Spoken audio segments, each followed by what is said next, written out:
Houston Astros baseball on SCHN is presented by Rooms to Go. Get fashion, style, and quality all at low prices on every item, every day. It is a beautiful Wednesday afternoon in the Rocky Mountain area as we get you ready for baseball here at Coors Field in Denver between the Astros and the Rockies. The Rockies winning this series against the Astros, already having taken the first two games of this three-game set. That's the first time Colorado has won a series against Houston since they were in the National League. Here's how the Astros will line things up. Yeah, the starting lineup is presented by Coors Field, and we're going to focus on Yordan Alvarez in this lineup. The Colorado Rockies, believe it or not, have been able to control Yordan in this series, which may have helped them win the first two games of this series. But Yordan is 0 for 7.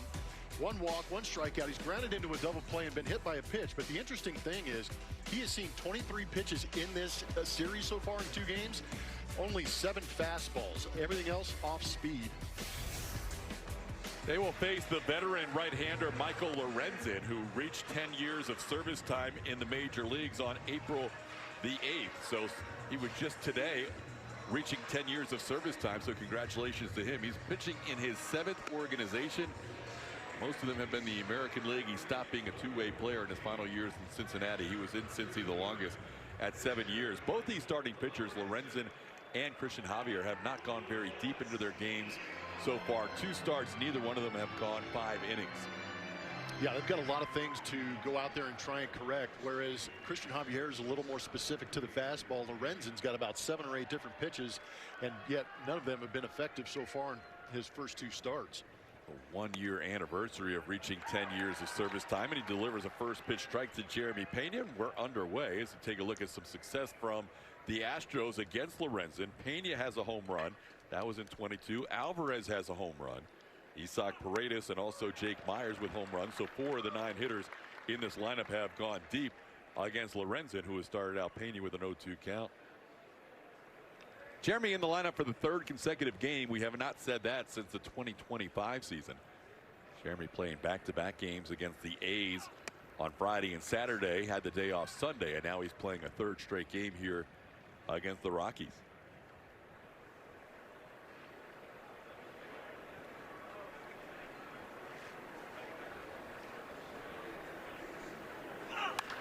Jeremy slices one down the line in right, hit pretty far but foul, and it's still an 0-2 count or 1-2 count on Jeremy Pena. Pena has 4 doubles on the season, and they have all come on this road trip. He had 3 against the A's, and he had 1 here in Denver.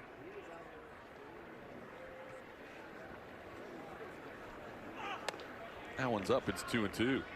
Still got some pretty good velo from Michael Lorenzen. Last couple of pitches, 95.8, 96.5 the previous pitch.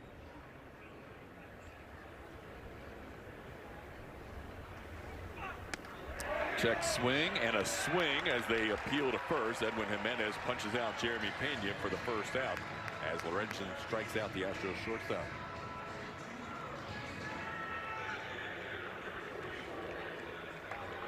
Well, here he is. Blummer mentioned it. The Rockies have somehow quieted the American League Player of the Week. Yordan Alvarez came in leading all of baseball in on-base percentage, in slugging percentage, in OPS.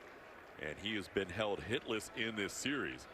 0 for 4 on Monday, 0 for 3 last night as he fouls the first pitch away, got a cutter, and it's 0-1. Astros haven't seen Lorenzen for a while. It is his 7th career appearance and his 5th start against Houston. But a guy like Alvarez hasn't seen him since 2022 when he hit a home run on a slider. It's now 1-1.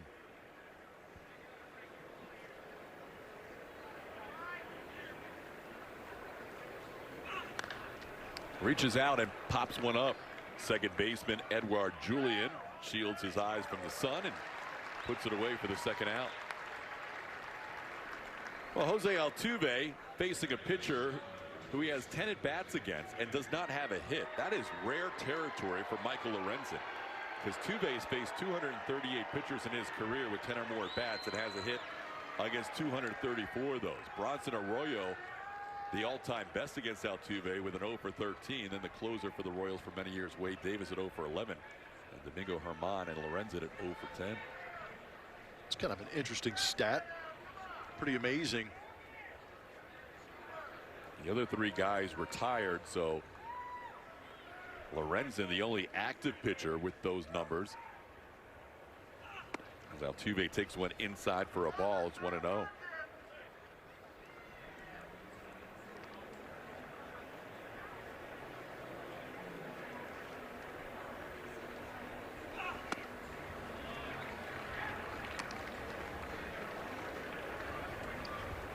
Jose went 0 for 4 yesterday after picking up 3 hits in the first game in 5 at-bats.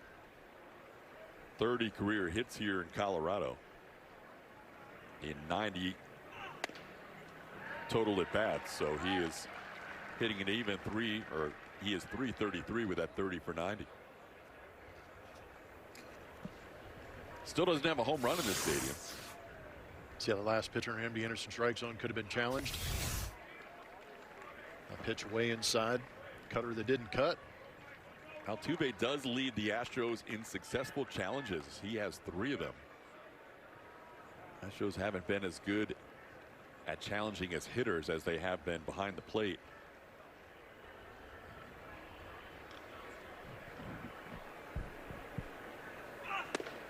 The 3-1 pitch is a swing. Edwin Jimenez, who rung up Pena on a check swing, says Jose went too far on that one, and now the count's full. I'm not too sure about this one. Pitched well off the inside corner. Did he go or didn't he? I don't feel like he did. Farrell got a little bit out in front of home plate. Wrist didn't break. I mean, he really could have a 5-0 count right now. You're right. Instead it's 3-2, and he goes after this pitch, and he's now 0 for 11 against Lorenzen as he grounds one to short. So Lorenzen ends up with a 1-2-3 inning, and we'll head to the bottom half of the first.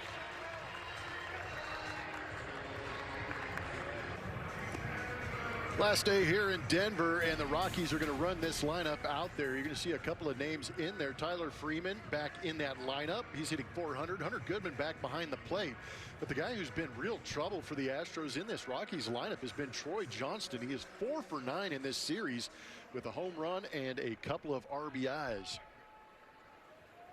Well, Christian Javier making his 3rd start of the season. 2nd start on this road trip. Started the first game of this trip against the A's in West Sacramento. On the first pitch, it's a single through the middle past Jose Altuve and into right field. Cam Smith will bring the ball back in. Julian on the first pitch he sees singles into right center. How about the Astros starting defense today? It's presented by Xfinity. Christian Javier working with Christian Vasquez. The Christian brothers have been outstanding in 2022. They're hoping to find that same magic here in 2026. How about Isaac Paredes back in that lineup with Carlos Correa a little bit under the weather?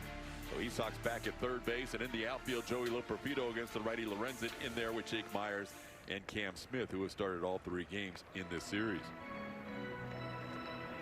Our first look in this series at Tyler Freeman. He's been dealing with back tightness and missed the first 2 games. He's only played in 2 games this year, and he's 2 for 5. Only 2 Rockies have at-bats against Christian Javier. The leadoff hitter, Edouard Julian, who's singled into right center, and Mickey Moniak, who's on deck. First game for Christian against the Rockies in 5 years, since 2021. There goes the runner, and the pitch is swung on, and it's missed. It gets past Christian Vasquez.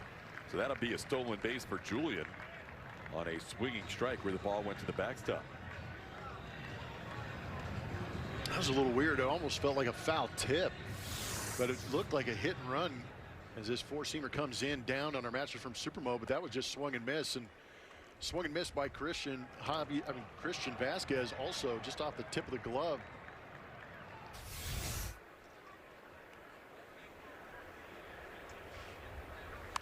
Freeman can be a tough guy to strike out. He does not swing and miss often. And Christian Javier has been struggling picking up strikeouts this year. Just 3 strikeouts of the 42 batters he has faced. That is the lowest strikeout rate of any pitcher who has pitched 4 or more innings in the major leagues this year. 148th out of 148.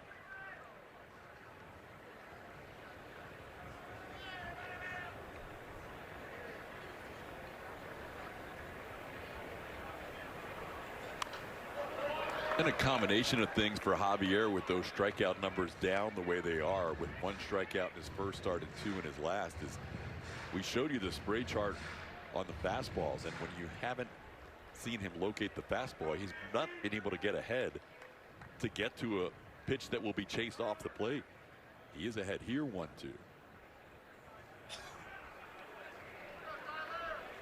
Well, you see the wildness outside of the zone. That means that you're going to be wild in the zone. If you're not able to locate and grab that top rail like he does when he's good, then as a hitter, you're just waiting for something out over the plate. And unfortunately, that's where some of these fastballs have found themselves, and that's why they get barreled up. Freeman hanging in there with 2 strikes. 2012 was the last time the Rockies defeated the Astros in a series, and they actually swept Houston that year. But it's been a while. It was back when the Astros were a National League team, the last time they lost a series to Colorado before this 3-game set. That one's off the plate, 2-2.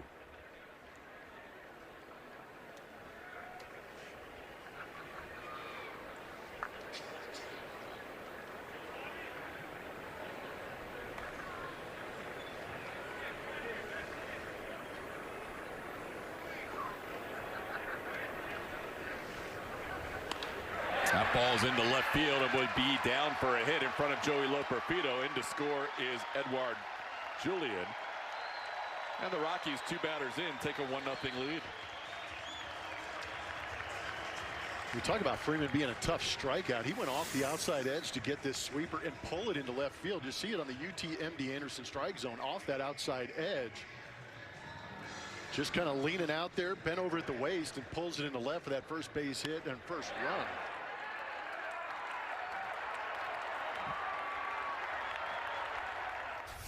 Now Mickey Moniak. Moniak breaks his bat. It's a looper, and it's beyond Jose Altuve and drops into right field. Oh, even on a broken bat punch shot, the Rockies have a base hit. They have 3 base hits of their first 3 hitters. Feels like the Astros are just running into a Rockies team at a bad time. They're full of confidence, and even the broken bats are falling. Once you get it over the infielder's head, it's a knock. It's because the outfielders are so deep here. So deep, yeah. You're trying to cover so much ground in the outfield. Christian Vasquez out there to have a word with Christian Javier as he now faces Hunter Goodman. Goodman led the Rockies in every offensive category last year. Home runs, RBIs, runs scored, OPS. Was out of the lineup yesterday. Did get a pinch hit appearance, and now back in there behind the plate. Hits this ball high in the air to left field. Joey Loperfido drifts towards the corner. He has it lined up. Going back to tag is Freeman. Loperfido's throw comes into third. Freeman not tagging, or he did tag but doesn't try to advance. That'll be out number 1 on the fly out to left. 2 of the hits in this first inning have been on fastballs. Hitters are now 8 for 14 against that fastball. Unbelievable. Yeah, it doesn't make any sense. That was the invisible for all those years when he was literally pitching yeah. well. The invisible at the top of the zone, the spin rate was off the charts. He had what you would call a hoppy fastball, and that's what made him so effective, was that fastball in the upper part of the strike zone, just kind of plane out a little bit and give the deception that it was rising through the zone, and you get a lot of swings underneath, a lot of pop-ups. And once hitters started to key on that fastball up, then he could go to that changeup and that sweeper to get the miss over the top. Got in on Rumfield on the first 2 pitches, and TJ Rumfield is down in the count 0-2. I don't mind that. Getting in on him? Get in on the hands, yeah. If you're not hitting your spot at the top of the zone, you can go in there and jam these guys, and they chase. We keep hearing about it. We haven't really seen it in this series so far with the Rockies, but they will chase. Rumfield's off to a great start in his rookie campaign. Came over from the Yankees in a trade in late January.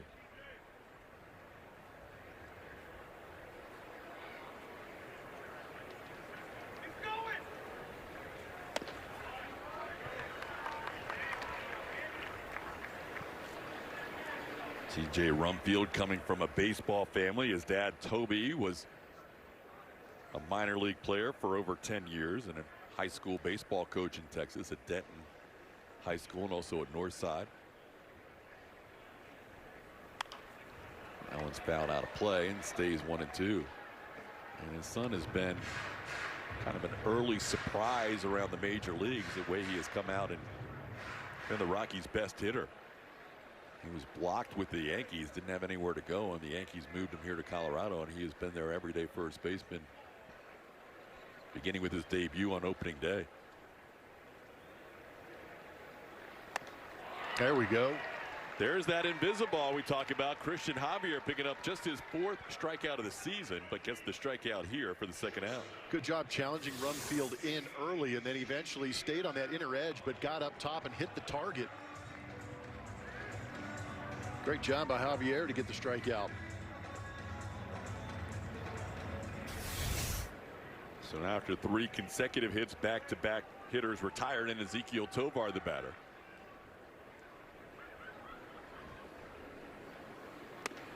Tovar takes a pitch close for ball 1.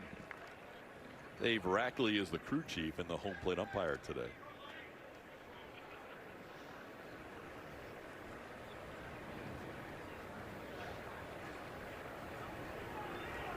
Rockies winning game 1 on Monday 9-7, winning last night 5-1.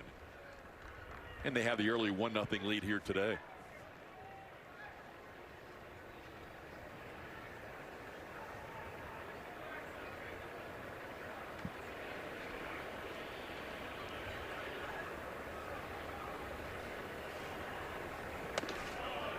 One up and away, 2-0 to Tovar. We've seen everybody in the Rockies roster offensively start a game in this series. Jordan Beck, Willie Castro, and Brett Sullivan, who started yesterday, all on the bench today, and Jake McCarthy, who started game 1, also on the bench. So everybody's had at least one start in this series of their 13 non-pitchers. This one up. Tovar didn't start the first game. He's been in there the last 2. He's got a 3-0 count here.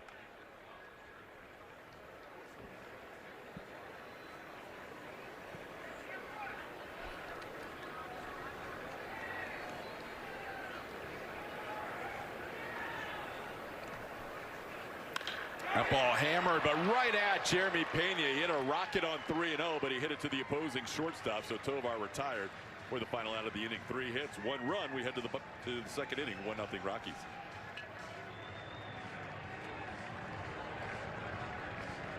Play presented by HEB. Christian Walker has been very comfortable here at Coors Field. Just like we talked about Cam Smith before the game, there is a long record of Christian Walker getting it done in this ballpark. The numbers are crazy. 346, 15 home runs. Saw him hit one yesterday to a solo shot. Hope that continues to Cam. Yeah, he definitely likes hitting here. The former Diamondback has played here plenty of times, and he's continuing to have his best stretch of games as an Astro. 12 games in with 1,044 OPS. He'll bat second in this inning, behind Isaac Paredes, who has a 1-1 count. Astros went down in order in the first inning to Michael Lorenzen.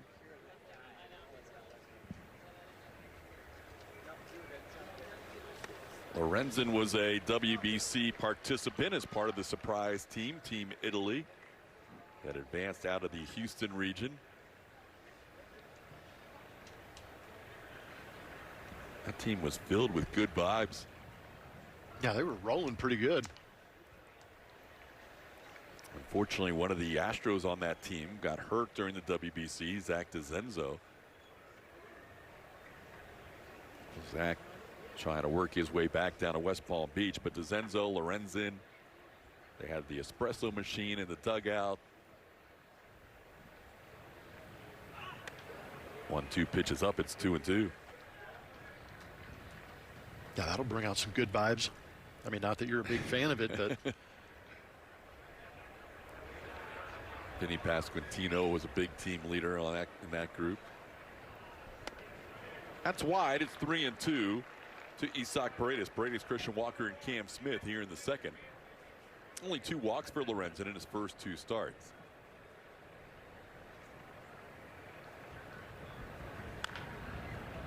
Grounded foul. Yeah, that makes things interesting between these two players, or two pitchers in this matchup, kind of getting beat around in different ways. Lorenzen just getting beat in the zone. Good look there as Lorenzen has the pitch comm on his glove, so he's calling his own pitches. And he misses up high to Isaac Paredes, and he turns around frustrated with himself after that high delivery with the fastball. That's a walk for Paredes. I've been watching the pitching coach for the Rockies. He is giving signs, but I wonder if Lorenzen actually has the opportunity to override maybe some of the calls coming into the game.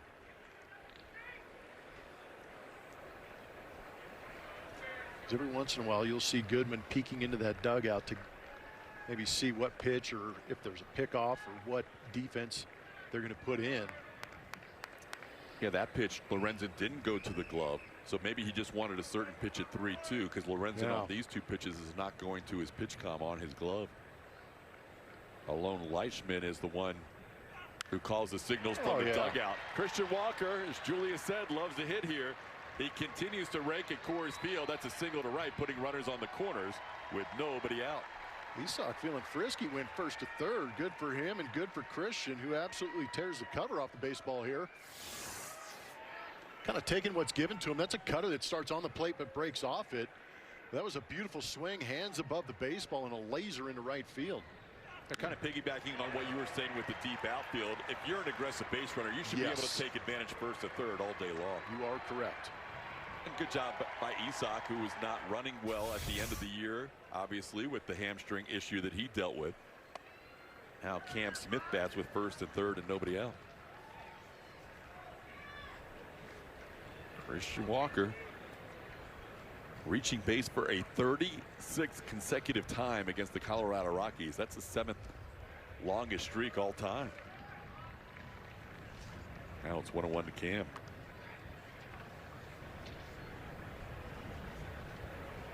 Cam's hitting an even 300 on the season. He's 12 for 40.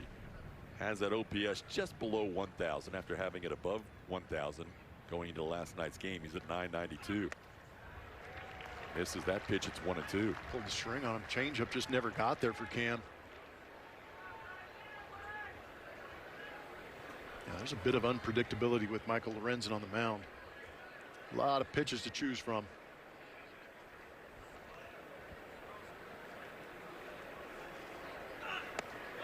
Cam goes down on strikes here. So Lorenzen picks up his second strikeout, and that's a big out, keeping runners on first and third. Only two guys in the lineup who have not faced Lorenzen before are Cam Smith and Joey Loperfido. Here's Joey.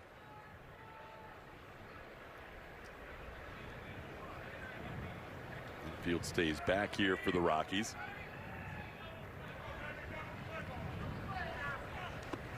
And one bouncing in there, and Goodman keeps it right there at the plate. It's 1-0.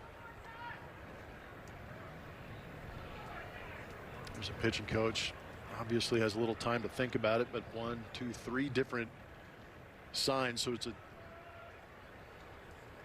3-number code that is going into Goodman before he relays what pitch he wants from Lorenzen. And again, that's rare. You don't see that too often at the big league level, having the pitch calling come from the bench. Usually those scouting reports are gone over before the game, and the catcher and pitcher work on their own to try and figure things out. Leishman brought that over from Miami, where he first tried it last year. The Marlins are still implementing it this season, so the Rockies and the Marlins with similar systems in 2026. But it is rare. Just recently the Yankees were taking on the Marlins, and some of the Yankees were critical of the fact that the pitches were being called from the dugout as Loperfido gets to a 2-2 count. Well, you have the information right in front of you. He's obviously not calling this game off the top of his head. Right. There's something on that sheet that indicates where he wants to go with the next pitch. And that may be where some guys complain about the unfairness. They were complaining more about, we'll wait to see what happens with this 2-2 pitch. And it wasn't really a complaint. It was more of a criticism of the system. Is that a guy like Agustin Ramirez, who's a young catcher, how's he going to learn if he's not reading swings, if he's not?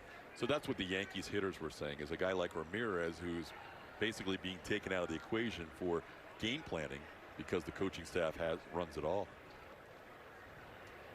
3-2 pitch, and Loperfido goes down on strike. So the Astros with first and third, nobody out, and Lorenzen picking up back-to-back strikeouts, and now there's 2 away.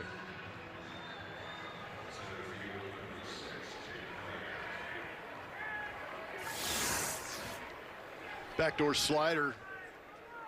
Joey tried to fend it off, just wasn't able to. But I think what the Yankees are saying and what I was saying kind of go hand in hand, because you've got to be able to have a guy that behind the plate that can kind of function in that situation, but they're just completely eliminating it. So therefore the catcher will never have to worry about it. Yeah, it's an interesting concept. I'm not sure if it's going to grow throughout the league, but at least for this year, the Rockies and the Marlins. Well, you know how you make it grow? Win. Yep.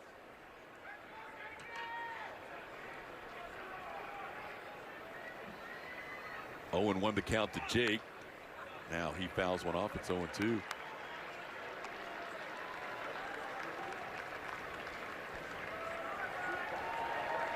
Jake this year, better numbers against righties than lefties, but he's got a battle here, down 0-2.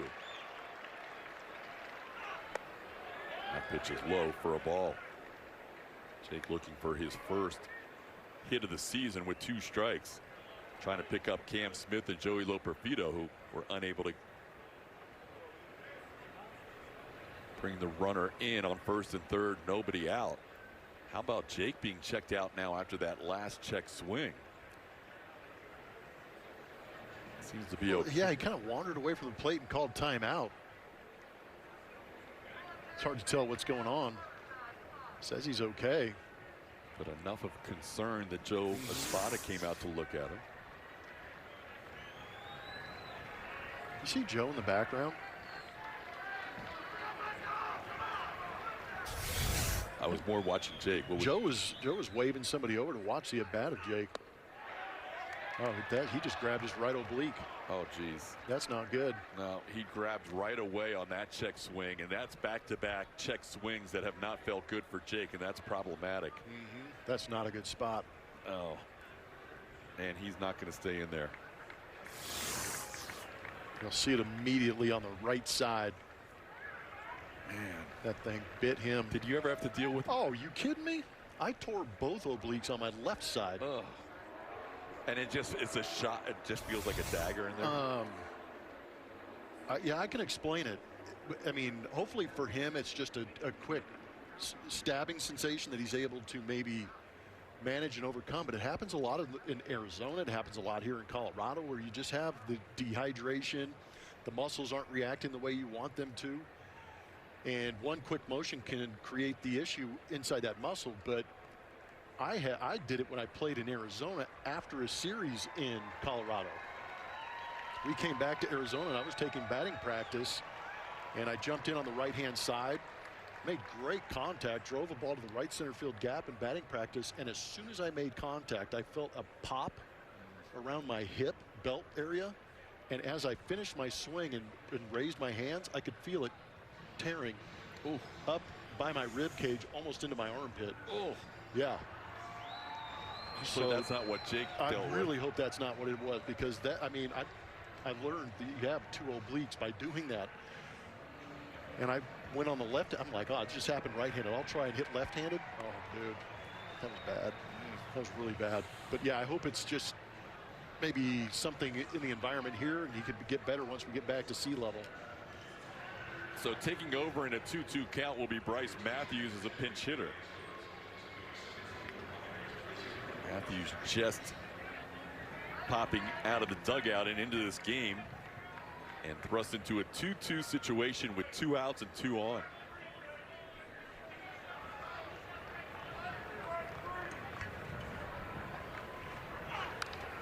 And Bryce stays alive with that foul ball. You can see him try and stay loose himself. Yeah, that's what you worry about too, is coming cold off the bench and taking a swing.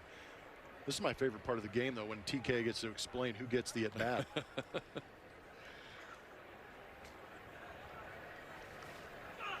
That ball's into left field, and that'll be a base hit fresh off the bench, Bryce Matthews knocks in the Astros' first run of the game with an RBI single. And he will own every bit of that base hit. Coming in ice cold off the bench and picking up an RBI base hit. Good for Bryce Matthews. He got a slider that stayed middle and just off the end of the bat. Almost carried a little bit too far to left field. Big 2-out knock. Nicely done for Bryce, who got the start yesterday. That's his third RBI of the season. And that really lifts a team up after you have first and third, nobody out. And the next two hitters are unable to put the ball in play. They get a 2-out RBI single like that. That is very, very true. Now Christian Vazquez will try to keep the inning going. Vazquez taking one down for a ball, 1-1. Vazquez generally gets the final game of a series, the day game. We saw that against the Angels. We saw that against the Red Sox. He did play the middle game against the A's in West Sacramento, but now getting the final game here in Colorado. So far 5 for 16 for Christian, with 3 of those 5 hits being extra base hits, 2 doubles and a home run. He's going with the Ace Frehley double eye black. He's strong. That one into right field. Troy Johnston will drift back and make the play for the final out of the inning. The Astros end up with a walk and 2 hits. The walk came around to score. We're tied at 1 at Coors Field.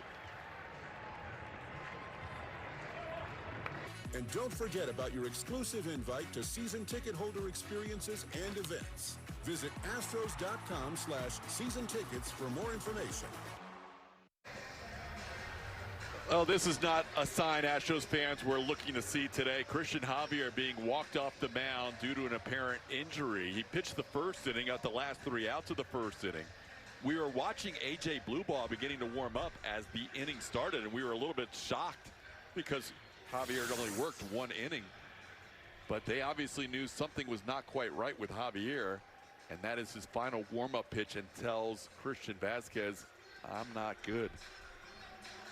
Yeah, that was his first warm-up pitch. Didn't really throw it in there. Just kind of lobbed it in there. It's kind of weird seeing him stretch that arm above. I mean, again, we can't speculate because it's hard to tell what's wrong. So A.J. Blueball will be the new pitcher, as he will be handed the ball by Joe Espada. The Astros have already lost their starting center fielder today, Jake Myers, who's out of the game as he left during the middle of an at-bat. Joey Loperfido has moved from left field to center field, with Bryce Matthews going in at left field. And now A.J. Blueball will take as much time as he needs to warm up. And A.J., if you remember in the past, when he has had an opportunity to come in out of the bullpen and had to replace somebody with an injury, he takes quite a bit of time to get ready. So we'll take a timeout. We'll come back and we'll tell you more about A.J. Blueball as Christian Javier has to leave this game in the second inning.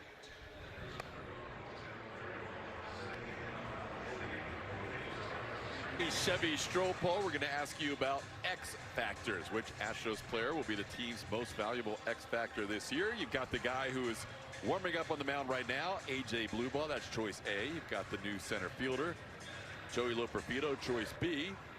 And you've got Christian Vazquez, starting catcher, choice C. Send your votes to @SpaceCityHN. Use the hashtag Stropole. We'll have the results for you later on the broadcast. Did have a little caravan session with A.J. Blueball this year, and one of the topics that came up was the first time that he had to go out on the mound and warm up in front of an audience at the major league level after an injury. And he said at first everything was rushed. He knew that everybody was looking at him and everybody's just waiting for the game to restart. And he said it took me a minute to calm down. And he said Christian Walker was the one who walked over to him and he said, hey, you take your time and warm up just like you would in the bullpen. This is your stage. Don't worry about what you're feeling about anybody else's anticipation of this game restarting. He said that just let him do his thing and warm up at the pace he wanted to, and he really was grateful to Christian for that message. Isn't it amazing? There's sometimes you think you've got an idea of what you need to go out there and do, but a subtle reminder from a veteran can make it actually a little bit better and alleviate some of that anxiety because you're right. Getting loose in the bullpen is one thing. Getting loose on the field in front of 15,000 fans with expectation of getting the game rolling a little bit can kind of speed things up a little bit. But sometimes it's amazing to think in a game that relies so heavily on speed that slowing things down can actually make you a little bit better. So we always talk about embracing the process, and sometimes that process involves doing it right in front of everybody, right in the middle of the field. And even though A.J. Blueball was a reliever and a closer in college, he was quickly transitioned to a starter in his professional career, and now he's back in the bullpen for the Astros. But he's a guy who's very methodical in the way he goes about his preparation. We mentioned the Zen moments he has when he kind of does his little reset before every batter, and that's all part of the process. He does things a certain meticulous way to get himself in the best frame of mind before every pitch. So he'll take his time here as he gets ready to face the 7, 8, 9 hitters. But Plummer, already we're 2 innings into this game, and the Astros have already lost 2 players that were their starting pitcher and starting center fielder. Yeah, and you've already got Hunter Brown on the shelf. We found out about his grade 2 shoulder strain, so he's going to be out for a little while. We have no idea what's going on with Christian Javier. We'll have to wait and see on that. But then talking about Jake Myers, the center fielder who came out of the game today, an oblique injury could, that could linger for a little while, and you want to make sure that he is healthy enough to not only stay on the roster but contribute. So it's going to be interesting. No matter what happens in this game, it's going to be an interesting plane flight going into Seattle, and maybe see who we see in the lobby either tonight or tomorrow, depending on if there are guys going on the injured list. You mentioned playing here in Denver. It's a little different vibe than anywhere else with the thin air, and try and get as prepared as you can, stay hydrated. But you've got so many people underneath that are just feeding you. I mean, salt tablets, electrolytes.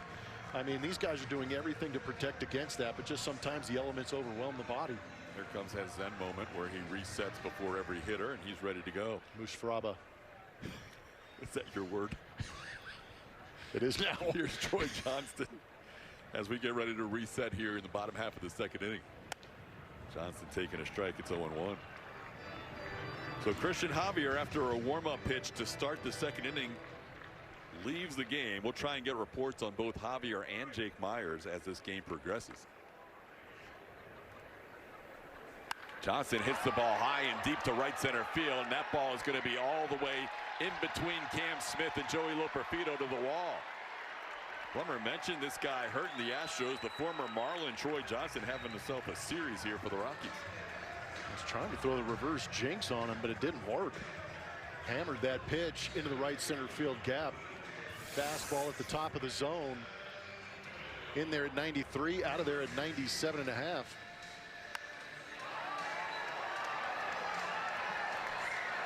Now Brenton Doyle will be the batter.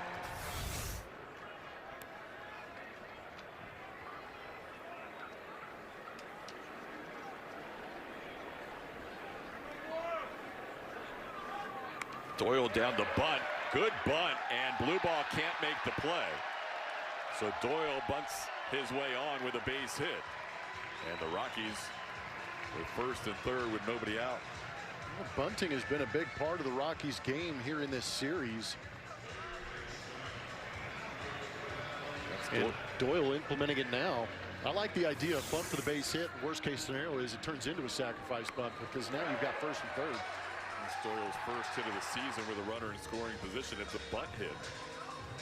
And now it's 1st and 3rd with nobody out.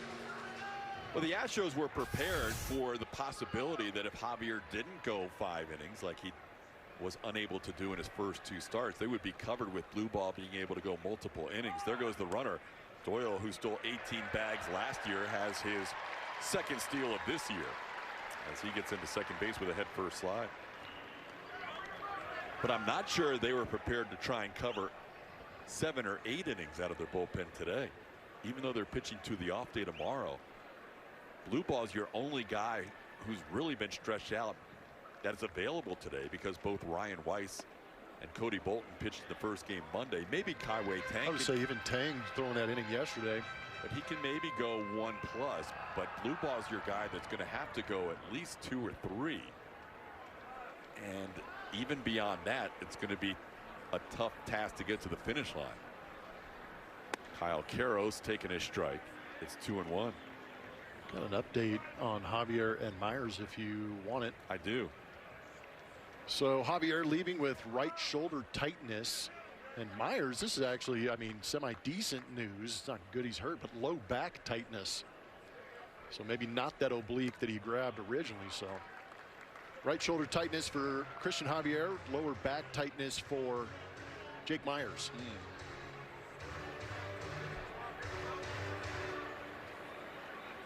3-1 to count to Kyle Karros.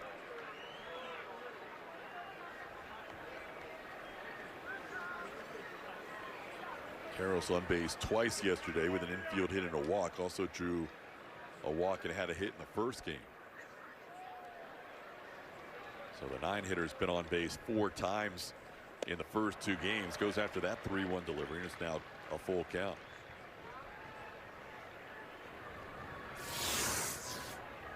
Pretty good little sweeper. Big swing over the top. Bottom kind of dropped out of that one.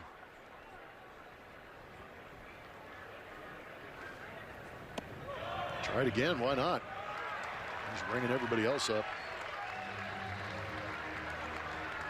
Going to load up the bases for the top of the order as Karros draws his 3rd walk of the series in that 9-hole. That's one area that Joe Espada would love to see the Astros lock in. Not just the 9-hitter, but overall walks have been way too high. But especially the 9-hitter hurts a little more. I was going to say, it always hurts more when a 9-hitter gets on without having to earn that hit. Now Edouard Julien singled and scored in the first inning. Grounds this one into the hole and into left field. 2 runs are going to score as Doyle follows Johnston home. And the Rockies take a 3-1 lead on the 2 RBI single by Julien, who's having a good series. He's been very aggressive at the plate, but he's picked on some good pitches and found some empty space. Gets blown up a little bit on that sweeper, but with everybody on the infield playing him to that pull side, the hole is open.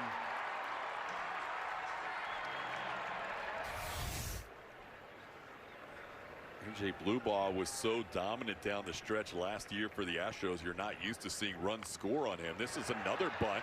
This one in front of the plate, and Vasquez will make the play to Walker for the first out. Tyler Freeman advances both runners 90 feet with a sacrifice for the first out of the inning. But Bluebaugh gave up 4 in his last outing against the A's. A couple of those came in after he left the game. And Blummer, this is problematic when your relievers in the 13th game of the season have an ERA near 10. Yeah, it's not exactly ideal. I know you're going to get roughed up and have those tough stretches, but they are having that tough stretch right out of the gate here in 2026. Large numbers, and a lot of those are, to TK's point about the walks, a lot of those are base hits with walks on base coming around to score.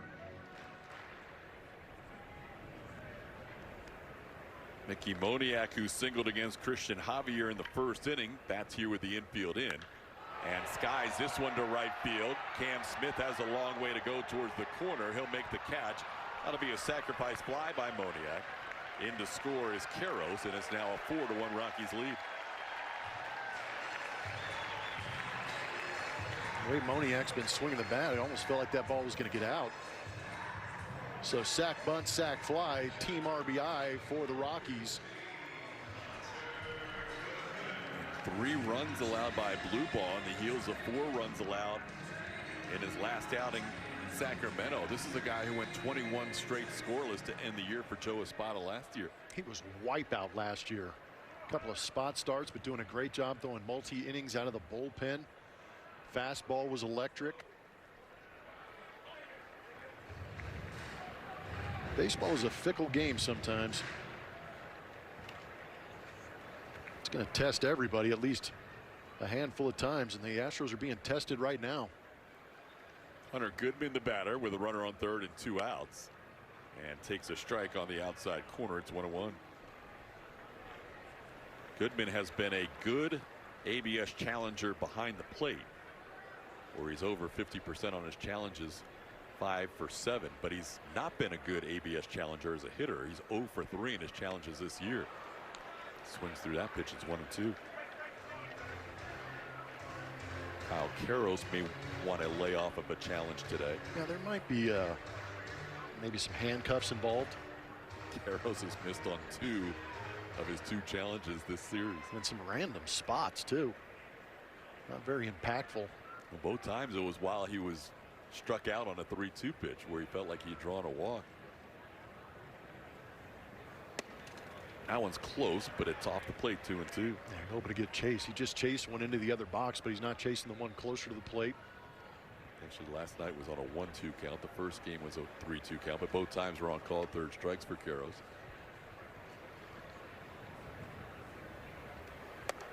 That's up 3-2, and you can see a little bit of frustration from Blue Ball as he is not quite as locked in with his location as he wants to be in this inning.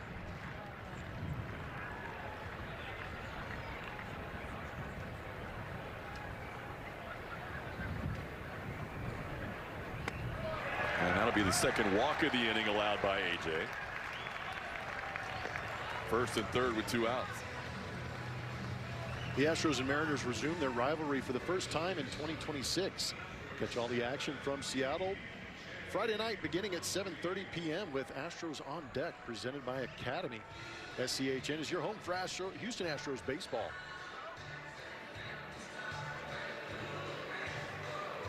Just to tell you it's how tough it is from one year to lead to the next when you have such a good year as AJ Blue Ball did last year. He faces TJ Rumfield here. Rumfield likes to swing at the first pitch and fouls one away. Blue Ball last year allowed 6 earned runs in 32 innings. And part of that was early on when he gave up some runs in his first start. But already this year he's allowed more earned runs in 8 innings of work than he did all of last year in 32 innings.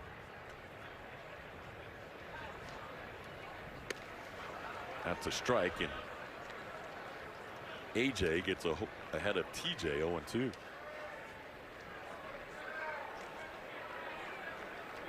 Blue Ball has allowed 8 runs all earned this season in 8 innings of work.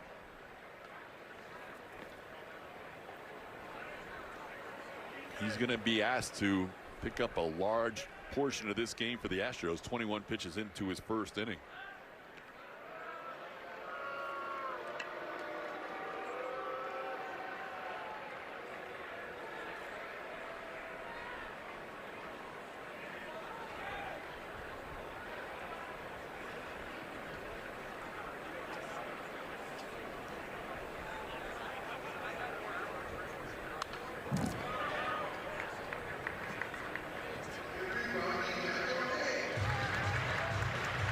Eighth batter of the inning for Colorado. Rockies last year started out 5-25. Their 5th win came in game 30.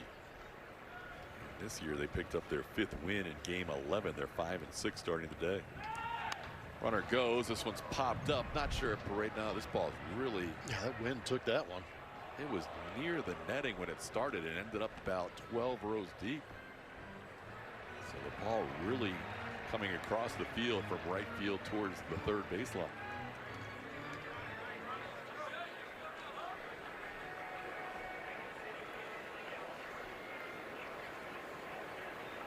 Another 0-2 pitch here for Blue Ball, trying to get Rumfield to end the inning.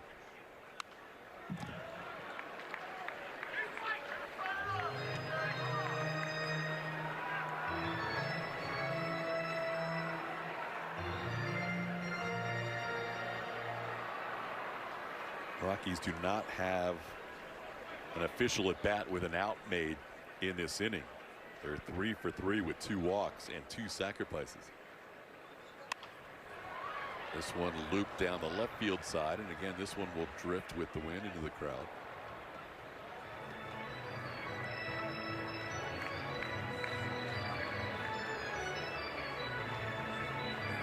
Astros could use an off day.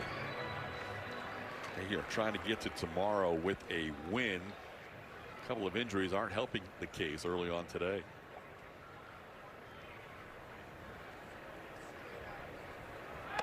That's up, and the runner is going to go into second without a contest. Nobody was covering second. So Hunter Goodman, who doesn't run a whole lot, picks up a stolen base.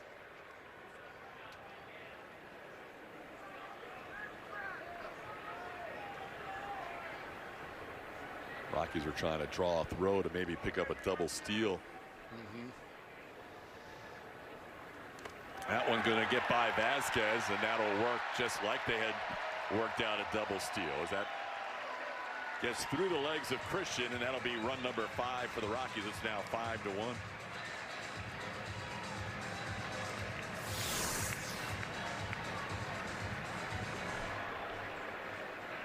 Changeup kind of skipped through, didn't really hop up on Vasquez. Has got through the 5-hole.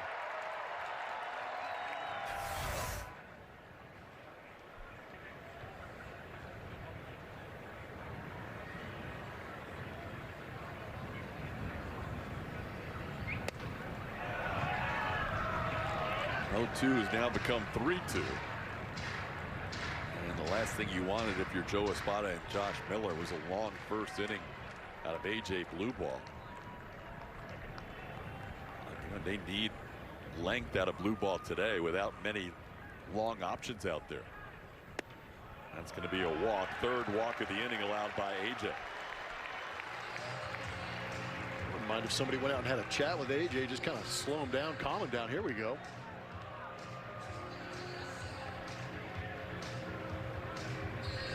Got to feel like he's on an island out there.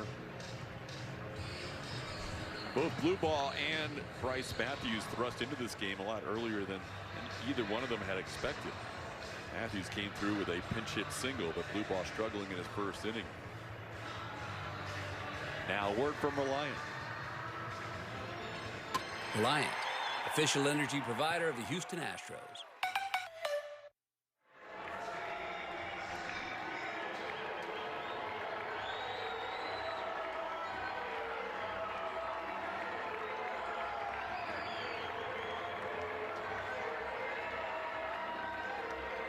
So Ezequiel Tovar will bat with first and third and 2 outs.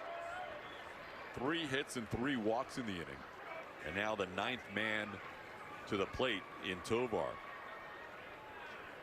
Tovar would end up being the last batter that Christian Javier faced. Hit a bullet to shortstop at 108.9 miles an hour, but he hit it right at Jeremy Pena. Hardest hit ball of the game.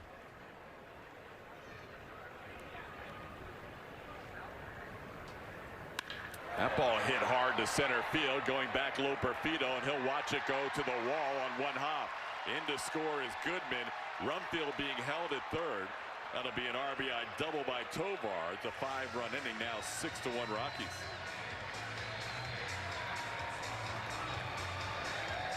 Tovar hitting that ball extremely hard.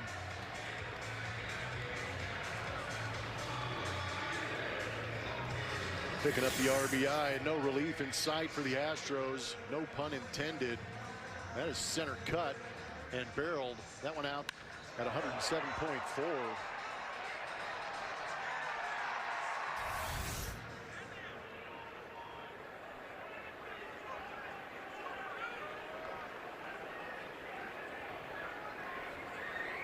So after giving up a career-high 4 earned runs in his last outing against the A's, AJ Blueball has now allowed 5 earned runs in back-to-back outings. And Eniel De Los Santos is warming up in the pen. And if Blueball can't get through at least the 3rd or 4th inning, you wonder how the Astros are going to finish this game, because then all of a sudden you're using your entire bullpen. And I know you have a day off tomorrow, but probably extended outings for guys leading into a series against the Mariners. That's rather important. They're all important. Yeah, but the division rival and the reigning AL West champion in your sights, you'd like to be fully stocked and ready to go. This is now a 33-pitch inning for Blueball and counting. Yeah, you're in the danger zone for pitches in an inning. So everybody's okay today, with the exception of Weiss, and Cody Bolton's not on that list because he was a starter the other day. Blueball threw 44 on Sunday, and he's already at 33 today. So you've got 1, 2, 3, 4. You've got 6 choices. But again, all those guys, if they are extended, could be trouble for the series against the Mariners. That ball moved about 20 feet. Wind is howling, isn't it, TK? It moved about 20 feet from the foul line to the fence. Well, the hitter, Johnson, hit it, put his head down, and started jogging to first base like he flew out. That ball just kept running away from Bryce Matthews.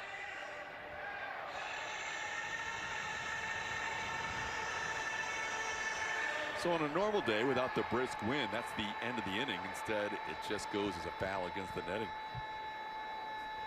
And it's 0-2 on Johnston.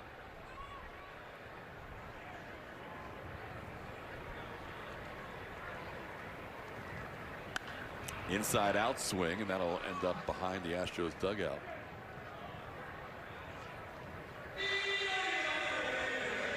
"35 pitches for A.J. Blueball.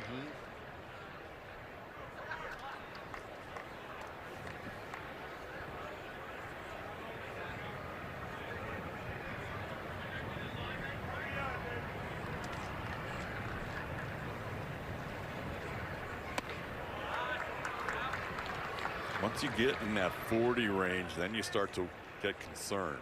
So he really needs to get this guy here.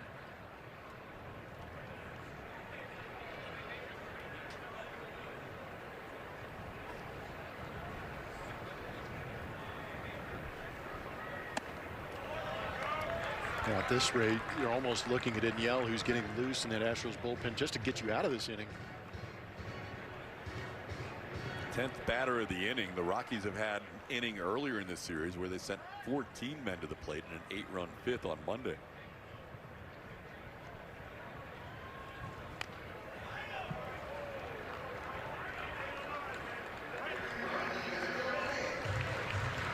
When blue ball's on, you see a lot of swing and miss. He's not able to get the swing and miss today.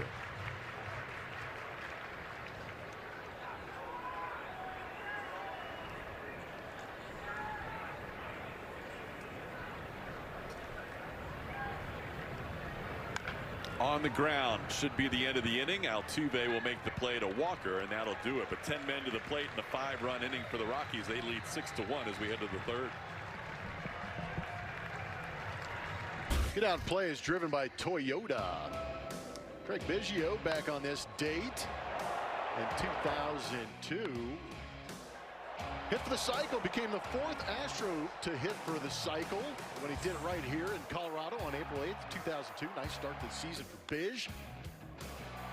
Denny Nagel on the mound as he racked up the hits. I was a witness to this. Got a front row seat right there on the benches behind him as he was raking, going laser into the left field seats. Craig Biggio hit for the cycle. The Astros could use somebody to hit for the cycle today to try to come from behind down 6-1. We're only in the 3rd inning. The Astros have to overcome a 5-run deficit after 2 as Jeremy Pena took a strike, now takes another strike. It's 0-2. I'd settle for the team hitting for the cycle right now. Pena struck out his first time up against Michael Lorenzen. A long wait for Michael in the bottom half of the 2nd inning as he misses with that delivery, and it's 1-2. Lorenzen, now 34 years old, has started against the Astros 5 times, including this one, 7th career appearance. This one towards second, where Edouard Julien makes the play on Pena for the first out of the inning.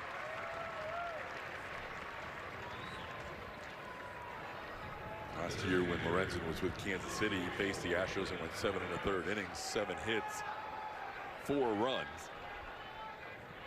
Jordan Alvarez popped up to second his first time up.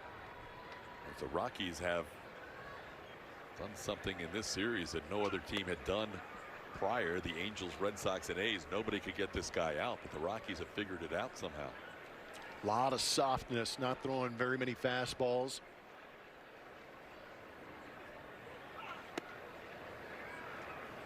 We're on 0 for 8 in this series after winning American League Player of the Week. Still does not have a hit in his career at Coors Field. Only had 1 plate appearance and 1 at bat before this series.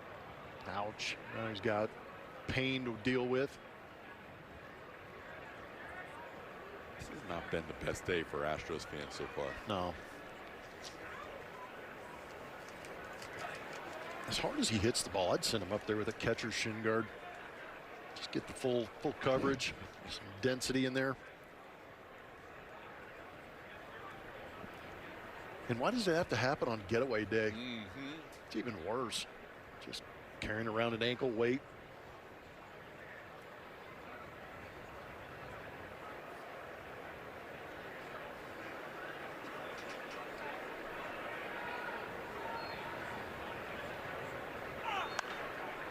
That one pop foul. That'll be plenty deep.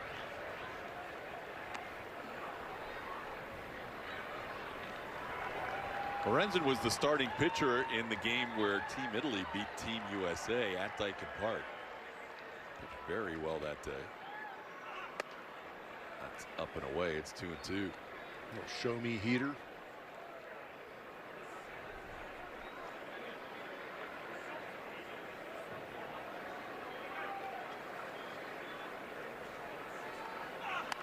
Off the end of the bat towards short. Tovar will take his time and make the play on Jordan, who continues to be frustrated in this series.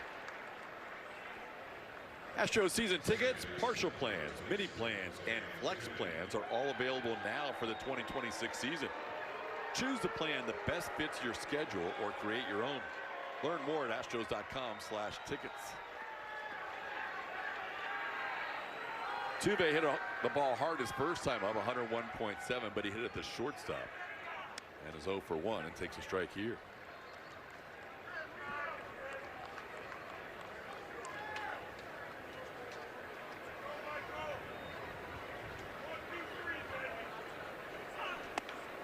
Jose now 0 for 11 in his career against Michael Lorenzen.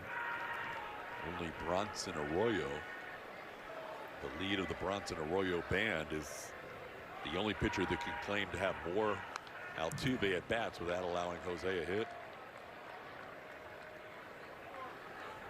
It's 1-2. Bronson Arroyo could bring the funk. Yeah. Had a big kind of goofy leg kick and would throw from like 6 or 7 arm angles and had about 9 different pitches, and he could change speeds on every single one of them. That one bouncing in there. It's 2-2.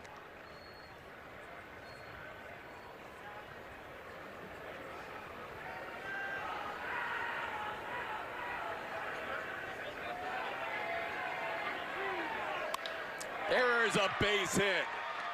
He gets off the schneid with Lorenzen as he picks up his first career hit against the right-hander in 12 at bats now. Jose with his 4th hit of the series. Well, that's a win for the day so far. Jose Altuve finally adding Lorenzen to that list of pitchers he's gotten a hit against. Took him a little while, but he finally got a fastball he could handle and shot it back up the middle. Good piece of hitting from Jose.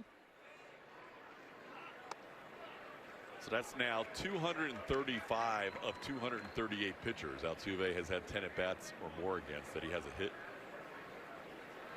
Only 3 of the 238 have kept Altuve hitless. That ball skied way up in the air. This might drift with the wind. Will it drift out of play or will it be playable? Of course, it's the Rockies and the Astros can't get a break. The wind dies down this inning as Paredes looks up there and says, how come that ball was going into the stands in the last half inning and not in this half inning?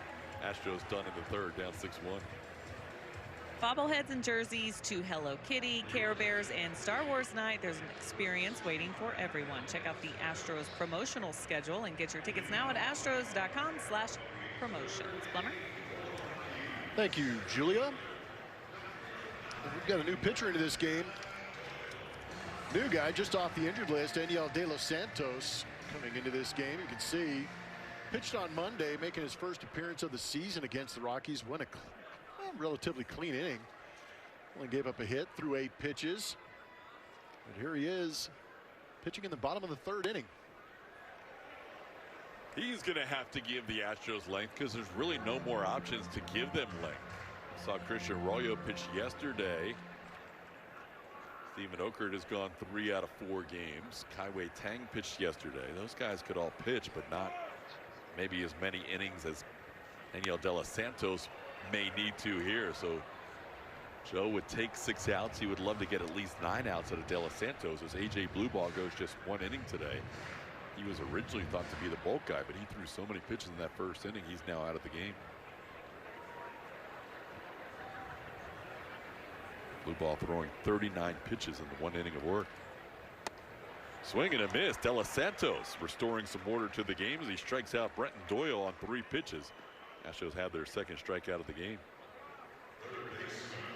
Sounds crazy, but at the same time, it's not a bad idea if you're an Astro right now. Just get a little selfish and try and protect your numbers and go out there and compete as if you're the only purpose this game is happening. It's kind of how that fastball came out of the hand of De Los Santos right there. Oh, Kyle Caro's taking one wide. You are in Colorado. You just hope that you start to accumulate some base runners and maybe a couple of big hits here and there and get you back into this game.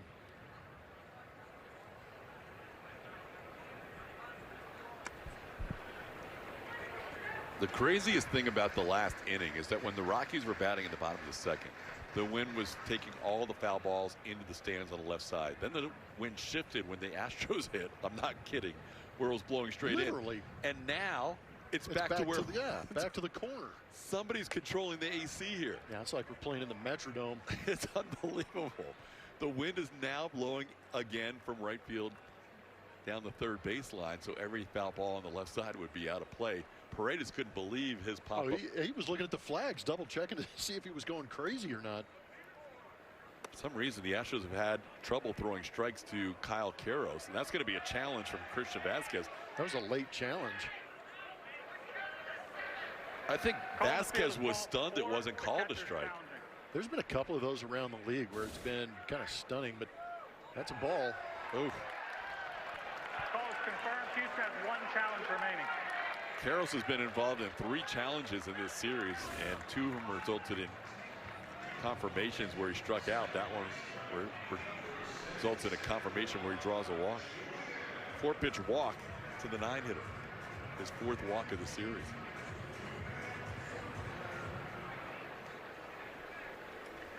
Now Edouard Julian, the batter.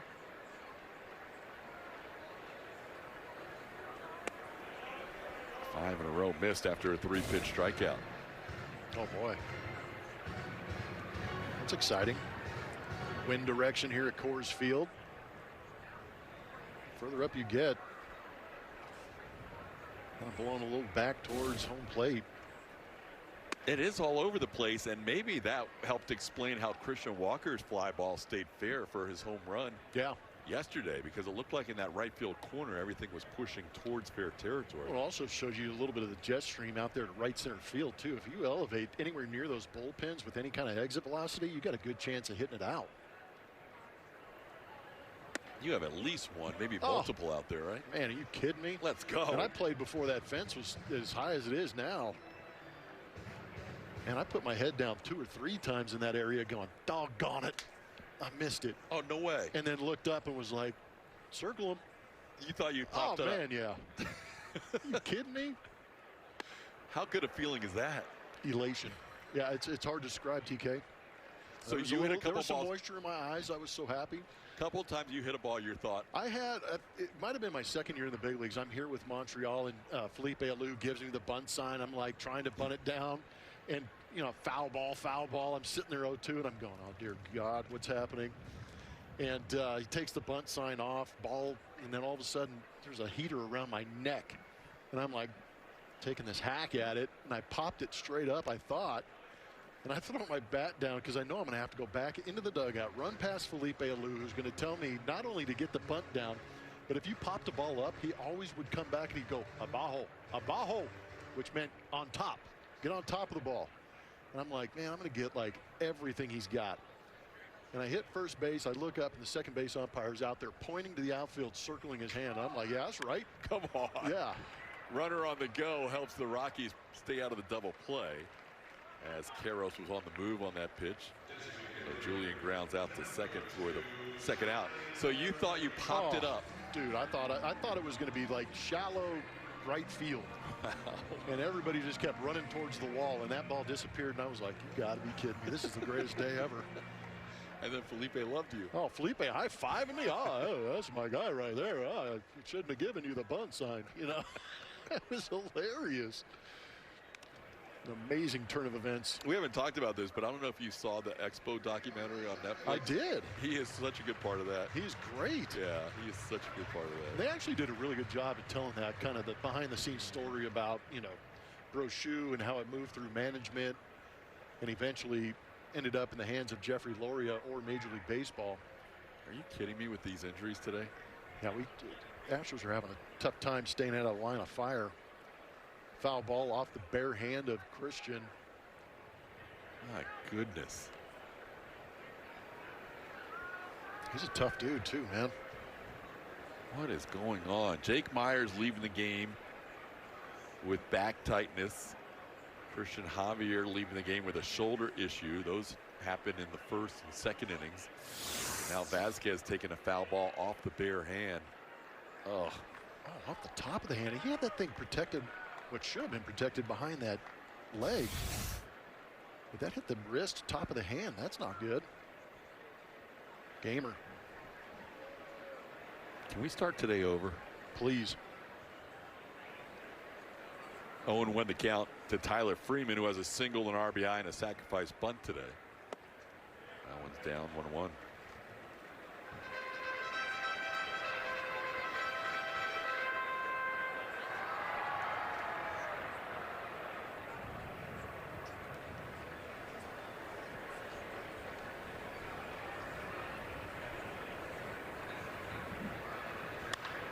That one slicing the other way. That'll be out of play, foul down the right field line. It's 1-2. Rockies scoring 5 runs in the second inning, sending 10 men to the plate and forcing A.J. Bluebaugh to leave the game after 1 inning out of the pen in 39 pitches. So Enyel De Los Santos trying to pick up a bigger workload than he's used to as he starts the 3rd inning. Got a strikeout, a walk, and a ground out, and now he's 1-2 on Tyler Freeman. Whoa. That one getting away from De Los Santos over the head of Freeman.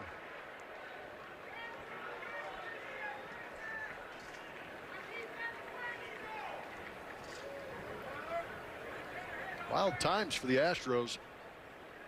Literally.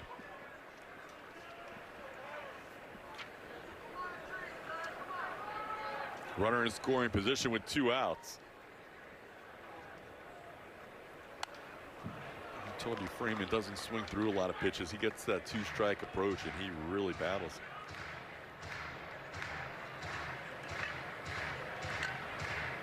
Astros are drawing a lot of walks as a team offensively, but they're also issuing a lot of walks as a staff. Only the A's in the American League had walked more than the Astros coming into today.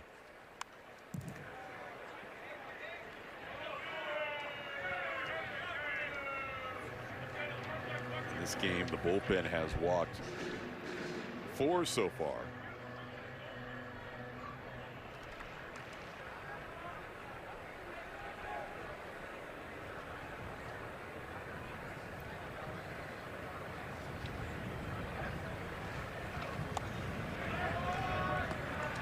It's down, and Freeman has battled to a full count.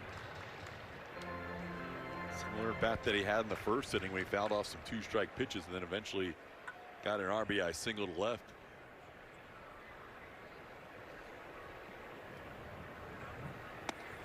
Called 3rd strike. De Los Santos strikes out Freeman to end the inning. 2 strikeouts in the 3rd and a shutout 3rd. The Astros needed that.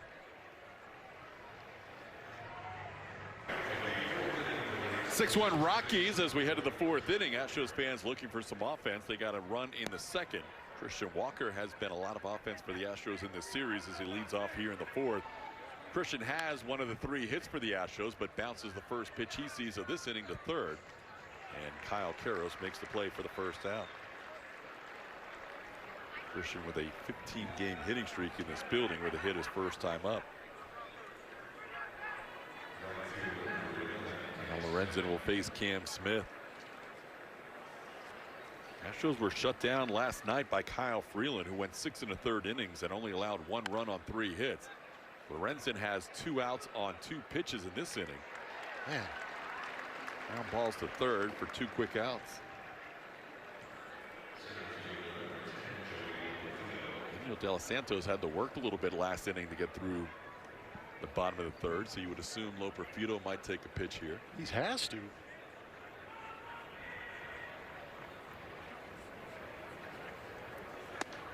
That was all take as he showed bunt. It's a called strike 0-1.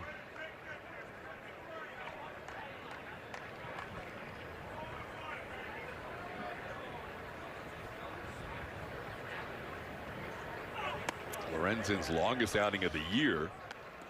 4 1/3 innings in his first start against the Marlins in Miami. Needed 93 pitches to get through 4 1/3.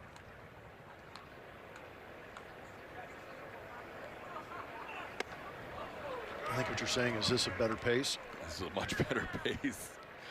That's kind of where I was going.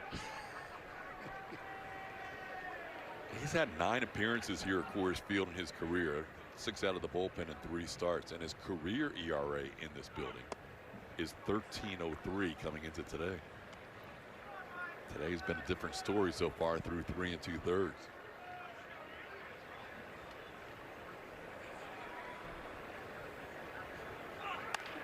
And that's a little tapper past the mound that Julian handles.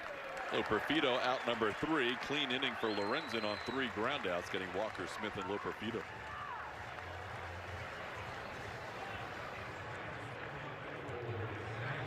Network. 4th inning baseball. Rockies lead it 6-1. Eniel De Los Santos back out there for another inning of work, facing Mickey Moniak, who fouls one at the plate. Moniak has a single and a sac fly. He has driven in a run. Did not play in the first road trip of the year, recovering from a right ring finger sprain. So far has played all 6 games on the homestand, and he is 6 for 19 with 3 home runs to lead the team in homers, despite only playing in 6 of the first 12 games. This ball popped high in the air. Bryce Matthews with the shades on will wait for it to come down and put it away for the first out of the 4th. Astros happy to have a healthy Eniel De Los Santos back out there. De Los Santos missed the beginning of the season as he continued to recover after coming off the IL. So he made 4 minor league spring training or minor league appearances after spring training. 2 with Sugar Land and 2 with Corpus Christi. And a right knee strain that kept him delayed in spring training. This ball hit pretty deep to left field, and all the way back goes Matthews. He'll watch that one go. Hunter Goodman, who led the team with 31 home runs last year, hits his 2nd of the season and gives the Rockies a 7-1 lead.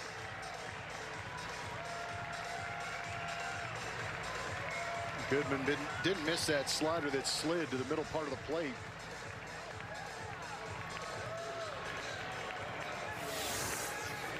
See it right here, just kind of back up and stop as Goodman extends through it.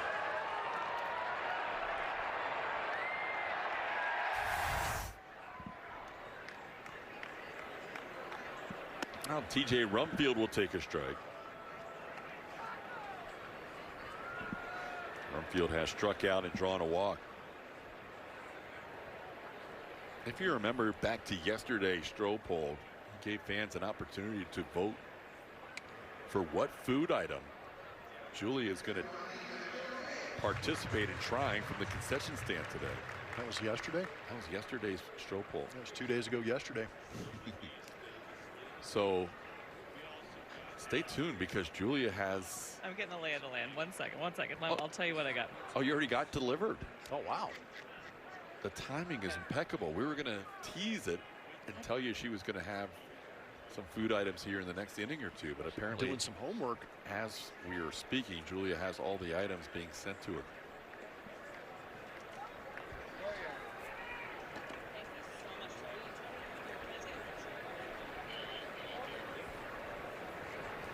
One and 2 the count to Rumfield. Is down for a ball, 2-2.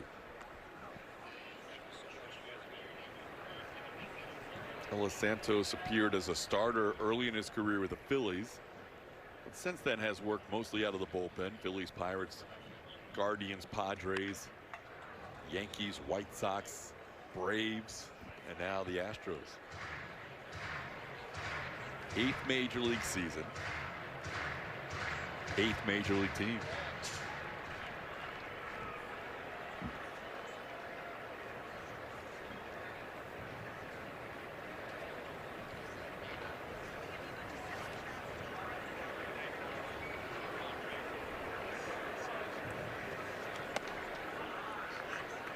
We showed you the numbers on the bullpen a little bit earlier. They have been inflated, especially on this road trip. overall in the season. That's now 15 home runs allowed by Astros relievers. Next closest team in the American League, the Blue Jays, have allowed 10 out of their bullpen. This ball sent to left, and Bryce makes the play on that 3-2 pitch. And there's 2 away in the inning. It's an aggressive pace. An idea of some of the guys that might be available.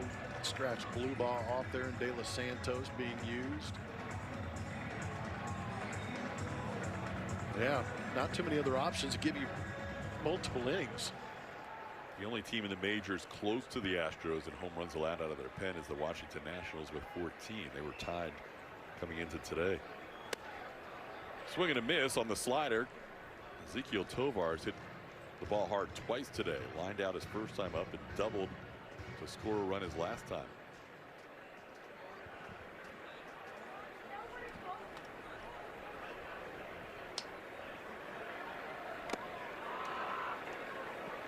It's 0-2.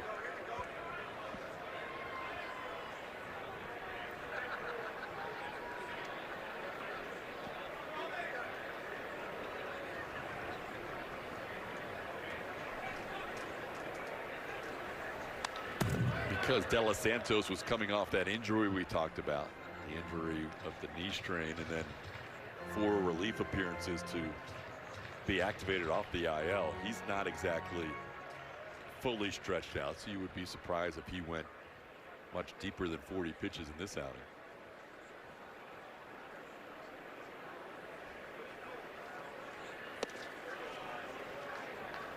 Missing down 1-2. That's why for Joe Espada, no matter what the score is, and right now it's obviously not a pleasant one at 7-1 down, you might see guys he normally uses as his leverage pitchers pitching in a negative situation today just because he doesn't have any other options. Now the leverage is just to get out of the inning. So you might see a Brian King or a Brian Abreu pitch today. That's wide, 3-2. De Los Santos approaching that 40 pitch mark.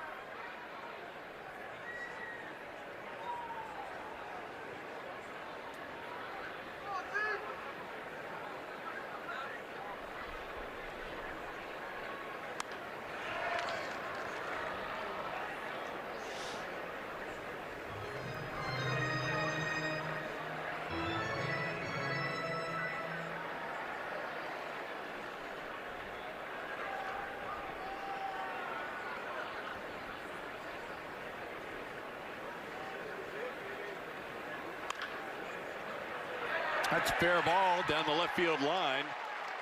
Tovar is going to have himself another double. That one grounded past Isaac Paredes. And he's a 2-out base runner.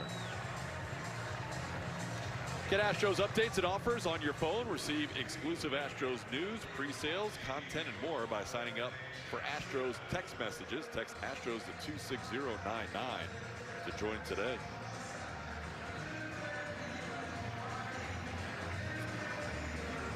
Tovar 2 for 3 today. Ezequiel went 0 for 4 yesterday. That's his 4th double of the season. Now Troy Johnston, the batter, he's 1 for 2.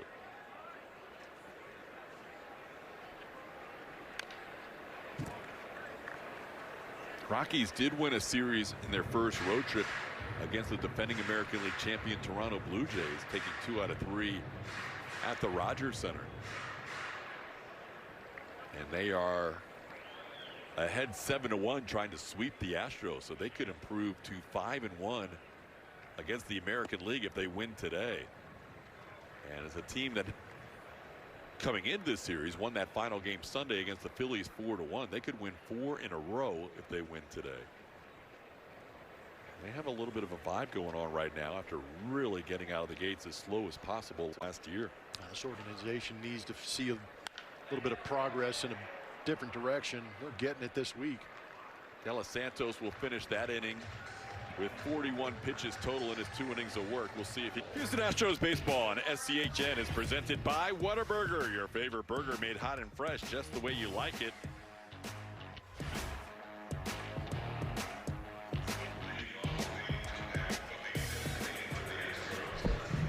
Bryce Matthews, the batter. He pinch hit and knocked in the only run for the Astros in the 2nd inning. That'll be Matthews, Christian Vasquez, and Jeremy Pena. Todd Callis alongside Jeff Blum and Julia Morales down near the dugout with a lot of concession items. Hello. Hi. Can you see me? Yep. Can you see what I'm holding? Nope. Nope. Oh, Dang. Is that Altuve's bat? This is a Glazilla, guys. It's a pound.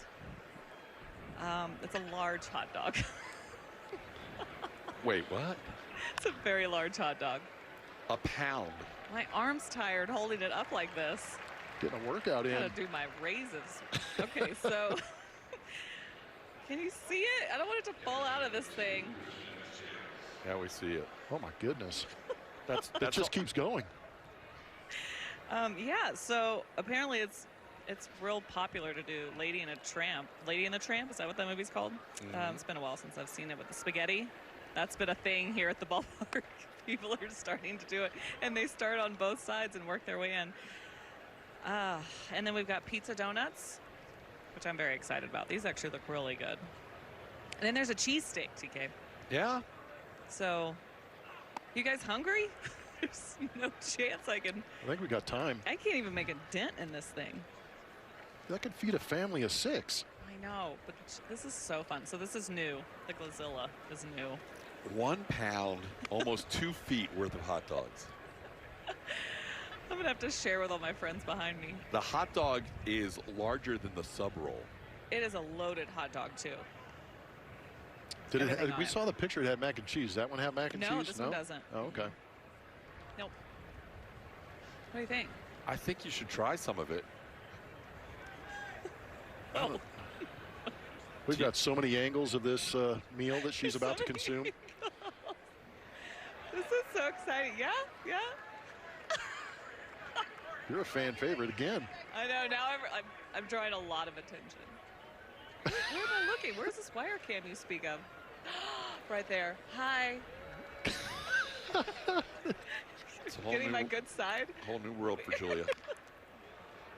I was a photographer for Julia today, and she almost blended in with the ball bag with the outfit she had on.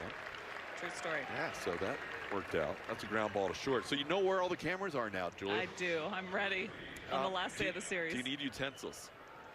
Okay, they gave me a towel. Like, good luck. Good luck with that. That's incredible. Oh my goodness. Can I mention the price point on the $45 Yeah. for the Glazilla. 45? Oh, Wow. for only $45. One Well, time you only. can feed your whole family though. Could. That's crazy. That's the largest hot dog in history. Hey, Jeremy Pena. After a couple of ground outs by Bryce Matthews and Christian Vasquez, Jeremy has himself a hit. So JP on base with 2 outs here in the 5th. So if we don't hear from Julia for a little while, you know why. Yeah. Nice long nap. I'm gonna have a to-go box that I'll take on the plane for you. I No, wouldn't I've be got work mad. to do. Yeah, you do. So the first 2 items are new, or all 3 of them new? I don't know about the cheesesteak. Yeah, I feel like that's been around. Yeah. There's been cheesesteaks before. Yeah. Oh, there's got to be I mean, between TK and the new strength guy, Mike, Ooh. I mean, you've got some heavy Oh, cheesesteak critics. You're right. Yeah. You might want it. He's right there. Oh, yeah. There you go. Share. Mike Jasperson is right near you. Yeah. Mike Jasperson is the new strength and conditioning coach for the Astros, and he has the legendary status of being the all-time record holder. There's a base hit. Jordan has a hit at Coors Field. Got it past the first baseman, TJ Rumfield. Jordan's first hit in Colorado. He's on the board. Didn't hit hard, but found the right spot. Got a cutter in, maybe jammed him a little bit, but Brumfield playing in, holding it on Jeremy Pena, not able to knock it down. There's that first base hit.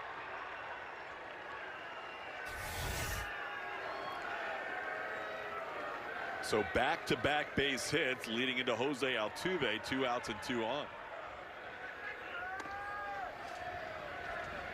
League leaders are presented by Houston Methodist. Most plate appearances with RISP. 3 Astros on the top. Altuve, one of them. This will be his 21st opportunity. Carlos Correa leading the way by a healthy amount. Carlos doing that without being in the lineup today or yesterday. A 5 at-bat lead over his teammate Jose Altuve. Now a 4 at-bat lead. Altuve got his first career hit against Michael Lorenzen his last time up. He's 1 for 2. As he skies this one down the left field side. And the wind has been shifting, so it'll keep this one in play, and it's put away by Mickey Moniak out there for the final out of the inning. Astros get 2 2-out hits, but fail to score. It's still a 7-1 Rockies lead. The Houston Rockets just punched their ticket to the playoffs. SCHN will be your home for all post-game coverage after each playoff game. Throughout the postseason, tune into SCHN and SCHN Plus for expert analysis and exclusive access by your hometown broadcast team. Rockets are currently positioned at number 5 in the Western Conference at 50 and 29, 3 games to go. They have the same record as the Los Angeles Lakers, who I guess would be tied at number 4, so they would potentially be matched up with the Lakers right now, but we'll see how it plays out as the new pitcher is Christian Roa. Good fastball right there. Got an inning in this ballpark on Monday. Did have a strikeout. Only faced 3 batters in that outing. I'd like to have another efficient outing here in Colorado. On the ground, 1 hop to Jeremy Pena off the bat of Brenton Doyle, and he's retired for the first out.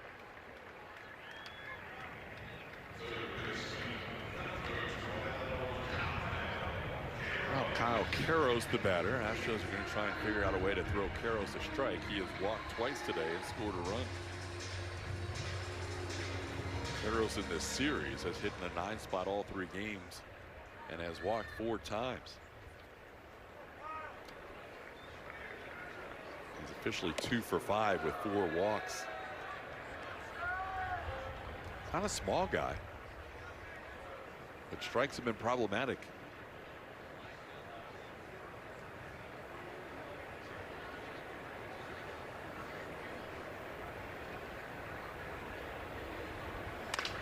Puts this one in play into right field. Cam Smith over. That'll be the second out. Time now for some Astros trivia powered by Reliant. Who is the Astros all-time single season stolen base leader? Now you can get at us on X. And you can tell us who the Astros all-time single season stolen base leader is. That's Astros trivia powered by Reliant. 2 outs, bases empty. Edouard Julien taking a called strike. Julien 2 hits, 2 runs scored, 2 RBIs. 2 for 3 on the day.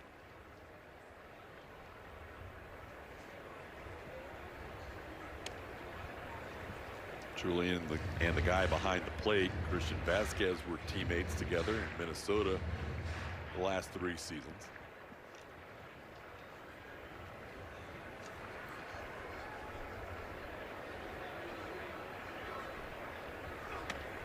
It's up and away, 2-1. Roa yesterday faced the middle of the lineup, Troy Johnston, TJ Rumfield, and Willie Castro, and retired them in order. Needed just 15 pitches for his clean inning yesterday.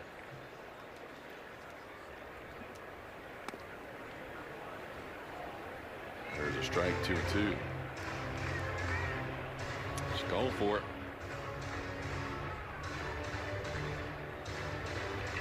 Good for her.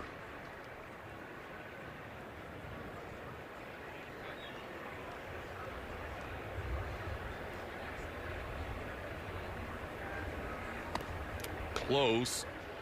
Roa thought it was a strike. No challenge from Vasquez, and it's 3-2.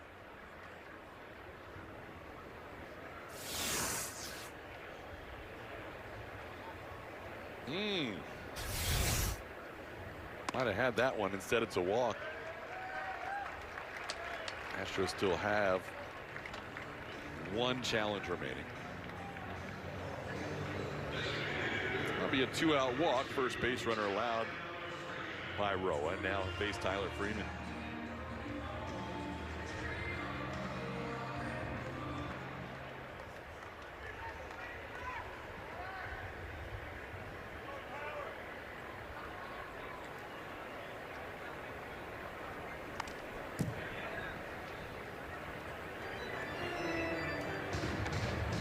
Local guy Christian Roa was a minor league spring training invitee and then made the team on opening day, so he was added to the 40-man roster to Memorial High School, and then pitched at Texas A&M beyond that. 2 major league outings last year with the Marlins, and now appearing in his 5th game as a Houston Astro.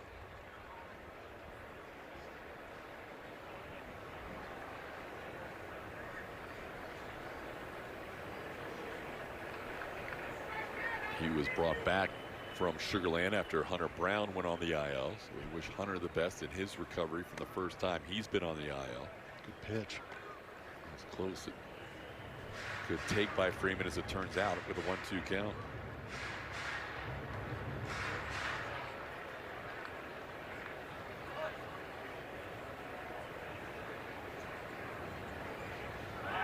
They have the runner picked off as Pena was kind of late getting to the bag. Pena still feels like he made the tag. Walker had to double pump and wait for somebody to cover. Altuve and Pena were both kind of late getting to the bag, and Karros is walking off the field. Or, excuse me, Julian is walking off the field, so he feels like he was tagged out. If the runner is leaving the bag, you know the inning should be over. Tough when you're playing the right-handed hitter to pull, but a pretty athletic play to make the grab and get the tag on that knee before the foot gets to the bag. Call made by Nestor Seja. That's all on Jeremy right there. Good play by Jeremy. This one's going to get overturned. Julian's already off the bag. He's at first base, so he's talking to his first base coach saying, I think I'm out. Yeah, he knows. Now the Astros are heading off the field. Man, they've got a lot more faith in New York than I do. You're not sure? Man, I know I'm right. What's taking so long? I mean, the runner has already taken his helmet off. Yeah, the runner quit. He is waiting for his glove at this point, knowing that the inning is over.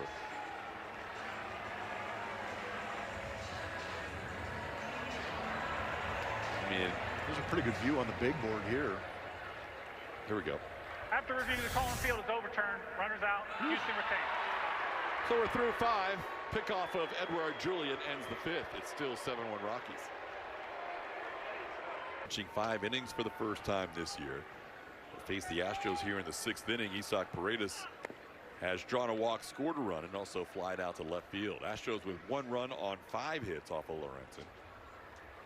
Lorenzen has been pitching the contact lately. He had 3 strikeouts in the first 2 innings, but no strikeouts since. And Paredes sends this ball into left center field, way up in the air. Plenty of time for Moniak to get under it as he puts it away for the first out. Rockies have 2 center fielders in their outfield today. Doyle, the Gold Glove candidate, and Moniak playing in left field with Doyle in center. Now here's Christian Walker. Walker with a base hit to right his first time up. He's 1 for 2.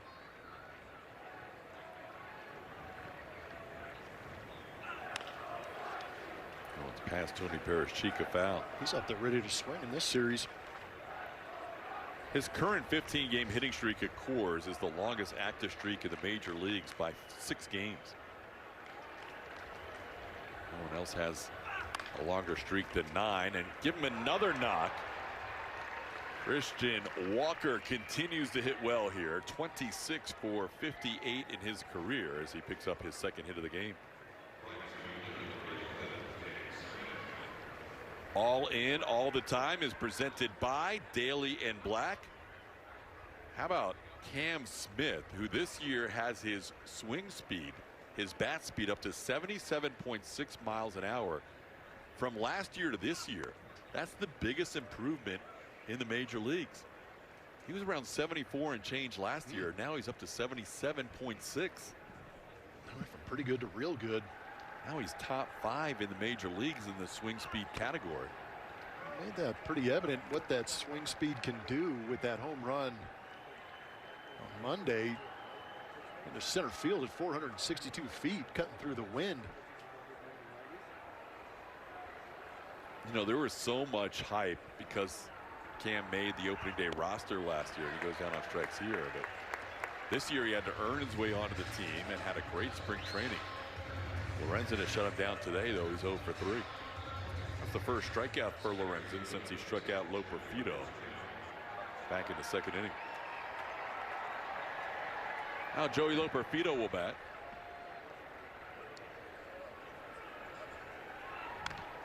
No ground to foul, 0-1.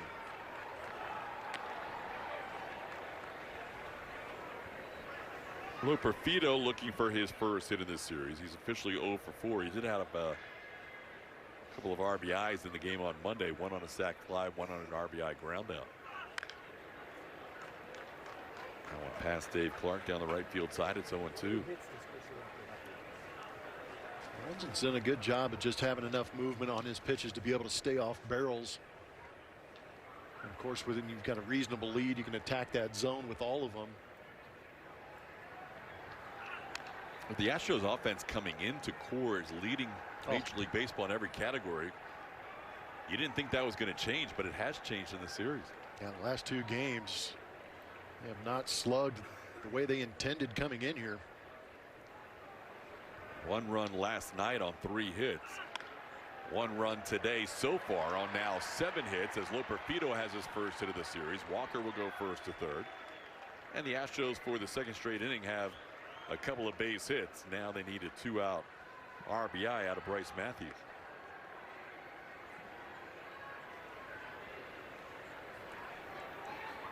Now walking out of the dugout slowly with bullpen action going.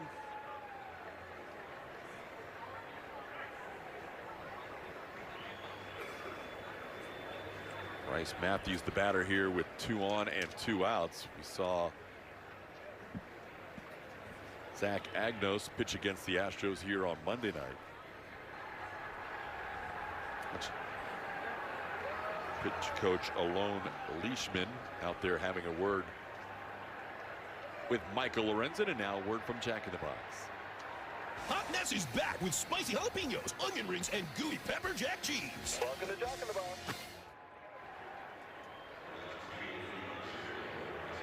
2 on, 2 outs. Bryce Matthews with an RBI his first time up is also grounded out. Bryce now with 3 RBIs on the season.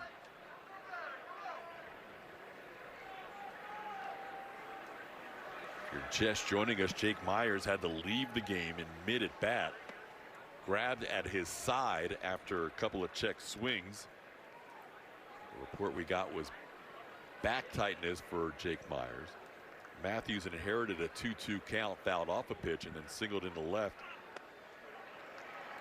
for an RBI. The Astros' only run of the game as he drove in Isaac Paredes. Now he's trying to drive in Christian Walker, who's at third with 2 outs.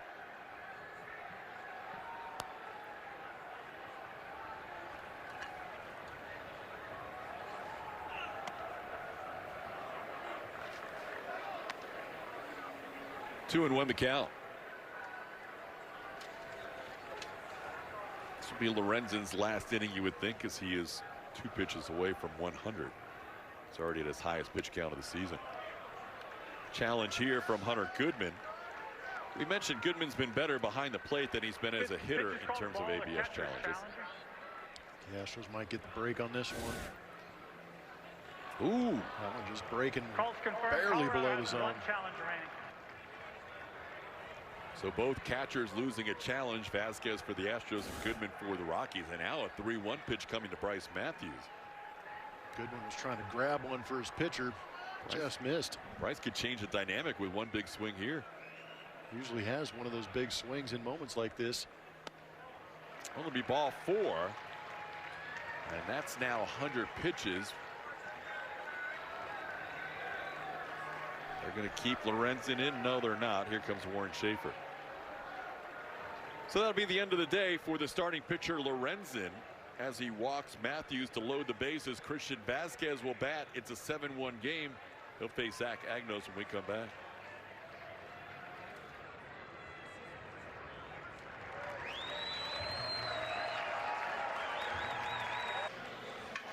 Back here in the Rockies, it's the top of the 6th, and the Astros threatening with 3 runners on. Rockies are going to give way and go to their bullpen. Zach Agnos will be the first one out of that bullpen. It's been a rough start to his season. 3 games and a 12.27 ERA. His whip over 3.5. He has pitched in this series. A couple of days ago against the Astros, went a third of an inning, gave up 4 hits and 2 earned runs. First batter he faces is Christian Vasquez with the bases loaded and 2 outs. Vasquez is flied out and grounded out against the starter Michael Lorenzen. Trying to get this game turned around with the Astros down 6. That one missing 1-1.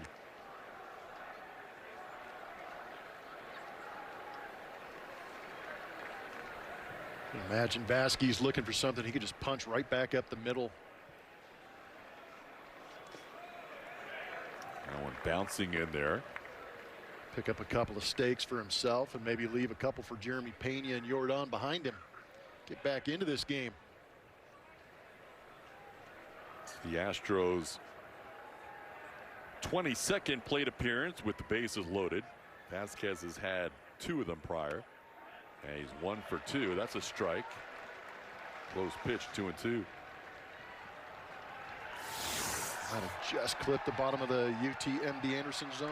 Yep. Tough one right there. Just takes 1 though.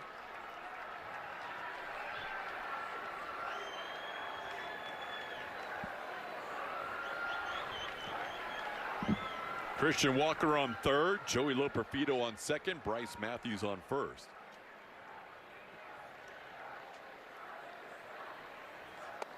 And that is down for a full count. Good at bat by Vasquez. I'd like to see him rewarded here with a pitch he could hit. Everybody will be off with the pitch here with 2 outs and a full count. On the ground, glove by Karros on 1 big hop, and he'll throw to first. The Astros will strand 3 here in the 6th inning. 2 hits and a walk and 3 left on. Still 7-1 Rockies. Bay City Home Network. Bring the magic of the Astros golden era to your next big event by booking the 2017 or 2022 Commissioner's Trophies. Perfect for holiday parties, birthday parties, weddings, community festivals, and more. Visit astros.com/trophy for information. TK. Julia Tyler Freeman hit with the first pitch at the bottom of the 6th inning. We want to get an update on the food items down there, Julia. Have you sampled all 3 at this point? Yes, Todd, I have. They were all delicious.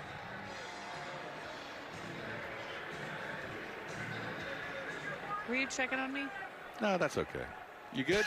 I'm doing okay. Have you sampled all 3 items? Yes. And?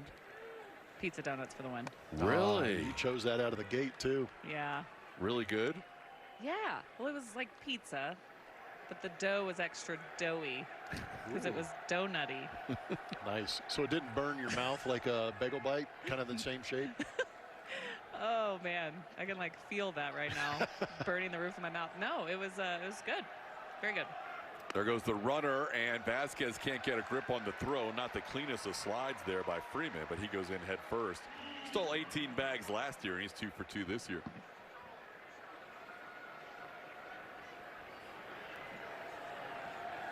There's a lot of Astros fans around Julia, too, so she needs help. Hey, Denver shows out in the orange. Yeah. They do a good job here in Denver. Unfortunately, the Astros fans haven't had a lot to cheer about tonight or yesterday. There they are, part of the Astros traveling crew. A lot of them live out here in the Denver area. There are a lot of transplants. It's good to see them.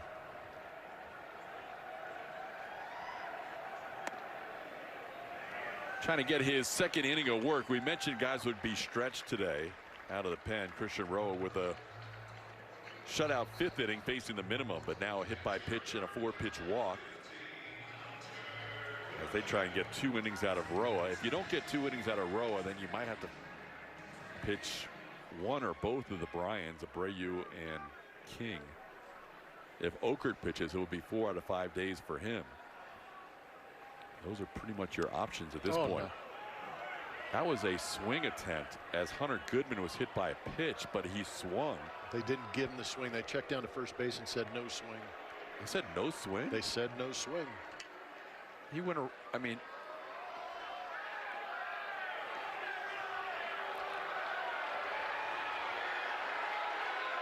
Goodman really going to say something? On a pitch he swung at? Yeah, he offered at it. What's he so mad at? I mean, Roa hit a guy earlier in the inning, but when you start to swing at a pitch. Yeah, that barrel got out in front. I mean, he should be mad at himself for offering at a pitch that was up and in.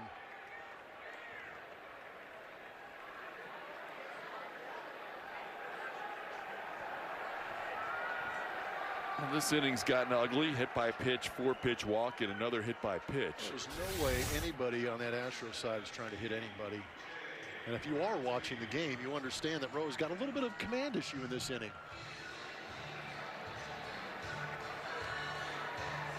So now bases filled, and TJ Rumfield will be the batter.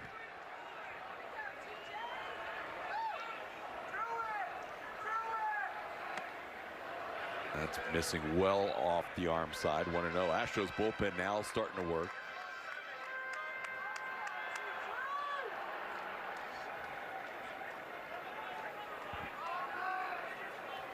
Kai-Wei Tang would be your other option out there other than Okert and the 2 Bryans. That's fouled away. There's Kai-Wei. He pitched 2/3 of an inning yesterday.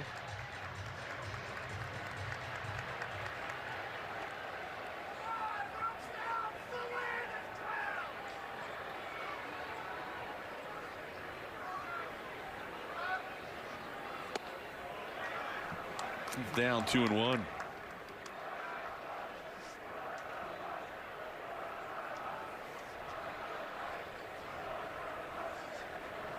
Roa expending a lot of energy trying to fight in this inning. That's high in the air to right field, deep enough to score a run. It's actually in right center, so taking charge will be Loperfido. 2 of the runners tagged. The throw comes into the middle, gets away from Pena, but now Paredes is there to back it up. That'll be a sac fly for TJ Rumfield. He drives in his team-leading 8th run of the season, and it's now 8-1 Rockies. Modiak advanced to 3rd. Freeman scored.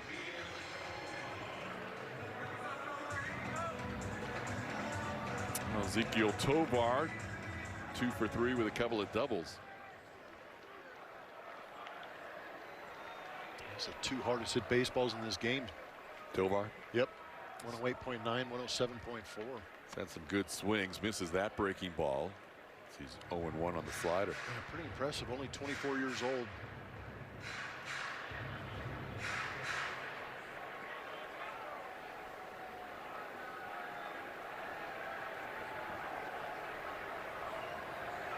I'm glad things didn't escalate here, but we were walking back from the game yesterday and we saw highlights of that Braves-Angels fight. That was crazy. That was crazy. It kind of came out of nowhere, too.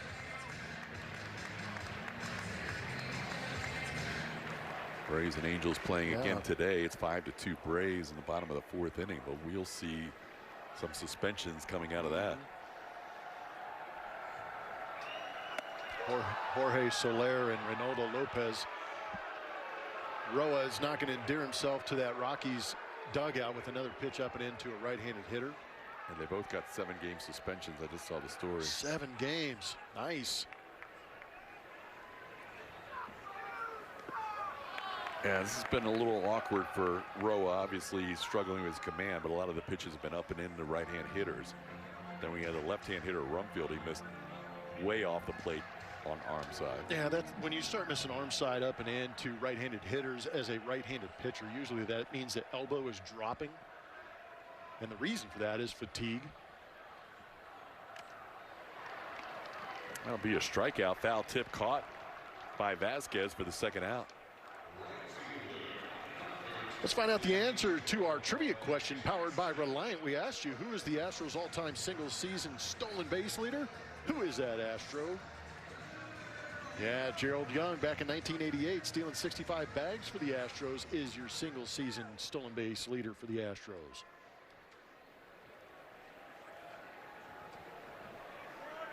Now Troy Johnston, the batter. He goes after the first pitch and misses. It's 0-1.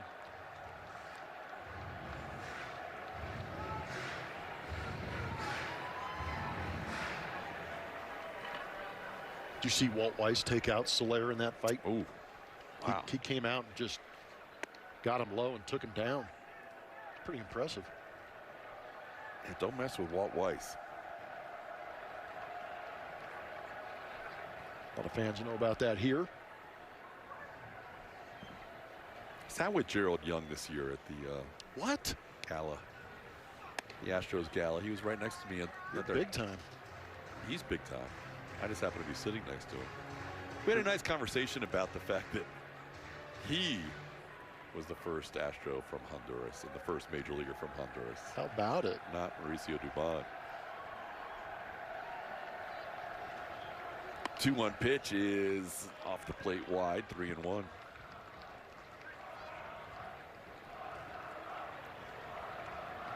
Yeah, good conversation. Gerald Young still in the area. 65, was that the number? 65 bags in 1988. It's a good number. That'll be ball 4. That'll be the the second walk of the inning. There's also been 2 hit batters, and Joe knows that Christian Roa is near the end of his leash, and here comes Joe Espada. So 3 total walks in an inning and 2/3 for Roa. And he will leave here with the bases loaded and 2 outs with Brenton Doyle getting another pitching change. Roa faced 9 batters. We'll have a new pitcher. It'll be Kaiwei Teng when we come back. You're looking at Kaiwei Teng.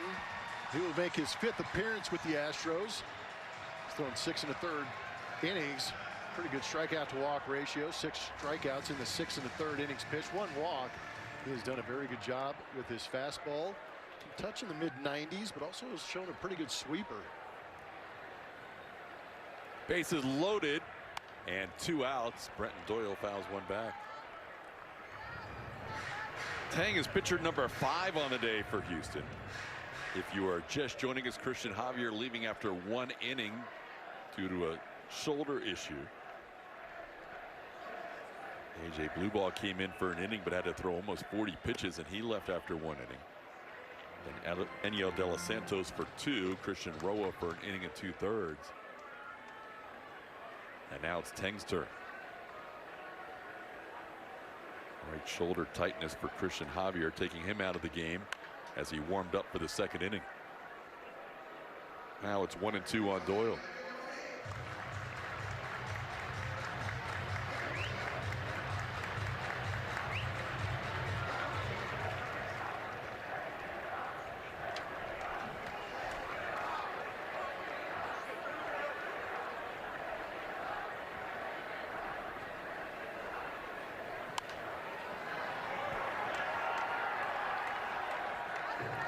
Rockies have scored a run on all 4 pitchers the Astros have thrown today. So far, the bullpen, which has had inflated numbers on the season, has given up 7 earned runs in 4 2/3 innings today.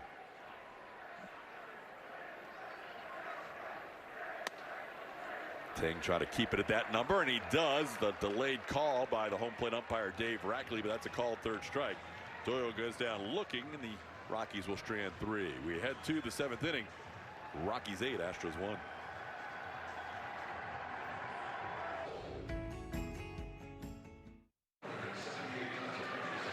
Let's reveal the winner of today's Chevy Stroh Poll. Who's going to be the X Factor on the 2026 Astros? And Joey Loperfido, in his second time around as a Houston Astro, wins today's Stroh Poll, getting 55%.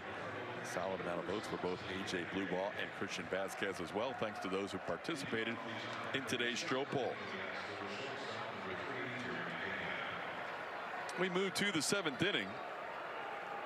Zach Agnos, who picked up a ground out, getting Christian Vasquez on a 3-2 pitch to strand the bases loaded last inning, faces top of the order Jeremy Pena, who fouls the first pitch off. And he has one of the 7 hits for the Astros today. He's 1 for 3. Jeremy playing 5 of the 6 games so far on this road trip.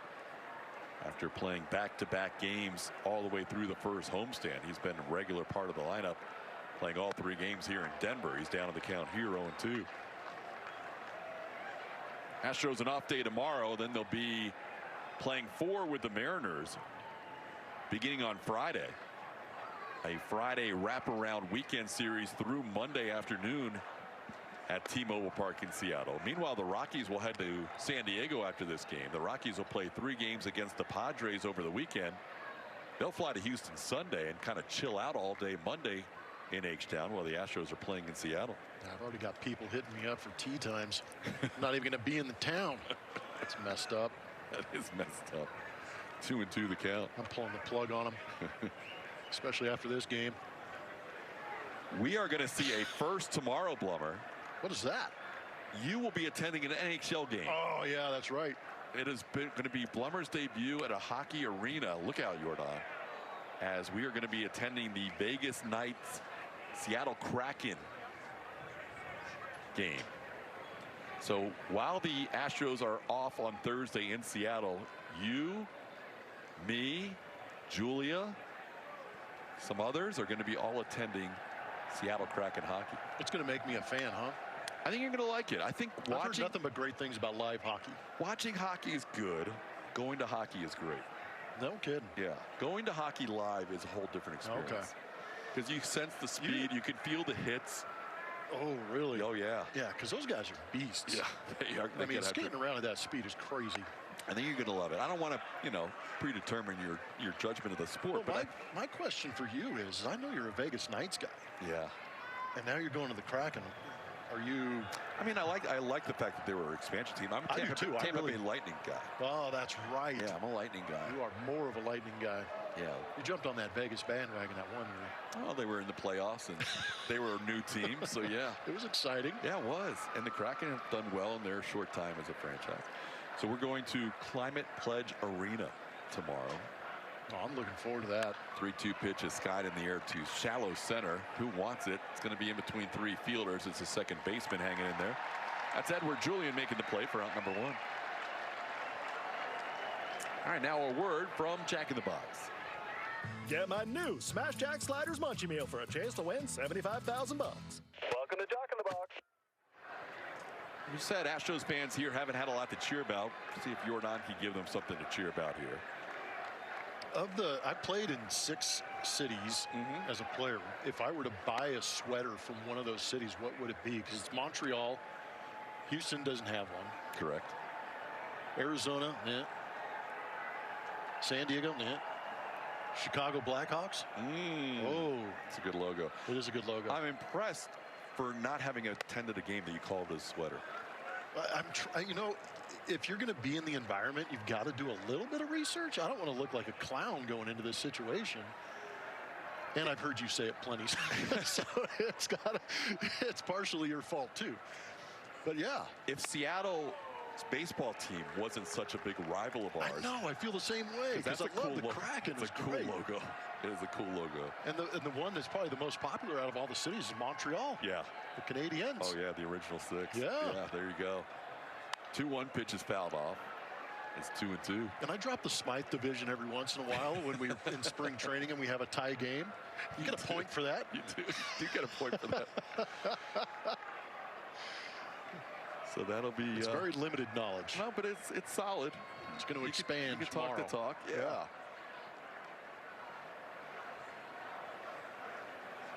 You were not on the ground to first. Played there by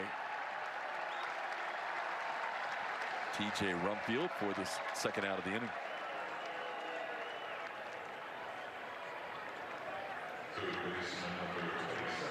Actually, is that T.J. Rumfield still in the game? Yeah. Okay. Or did Johnston move in? Johnston moved in from right field. He's playing first base now. I'm starting to see some changes being made. That's Speaking of line shifts. Oh, nice. Hey-o. Well played. Yep, that's Johnston, left-handed thrower. Tuve sends one foul. Got McCarthy in right field. Okay. That's the only change I see so far. Yep, I think you're right. McCarthy to right, and the new first baseman is Troy Johnston.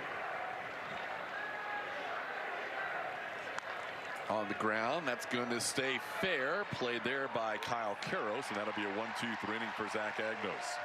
He's retired all four batters he has faced out of the bullpen. The Astros trail 8-1. Seventh inning stretch time. We're going to head back to Houston. Check in with Esh and Bogey in our Rooms to Go lounge.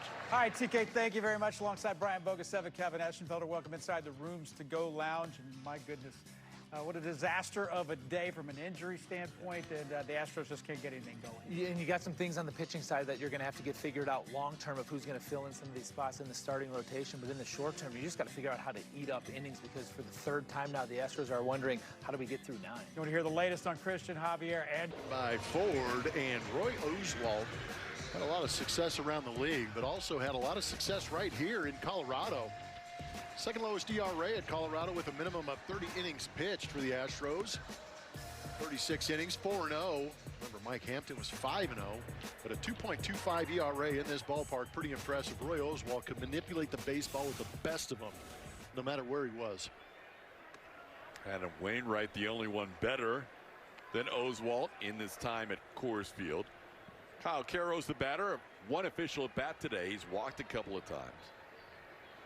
Kai-Wei Tang got the last out of the 6th inning, now pitching the 7th, and he gets a swing there. And it's 1-1. Roy Oswalt finishing his career as a Rocky. That's right. 2013. Forgot about that. Yeah, it was just brief.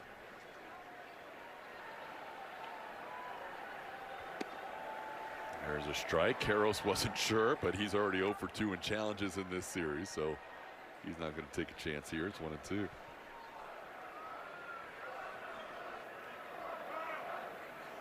Rockies scored 5 runs in the 2nd inning after the Astros tied the game at 1 in the top half of the 2nd.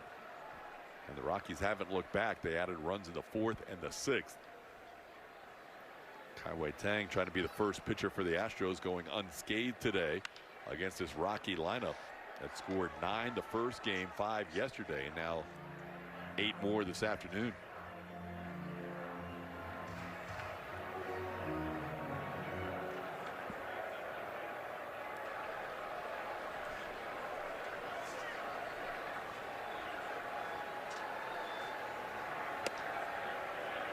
Off the plate, 2-2.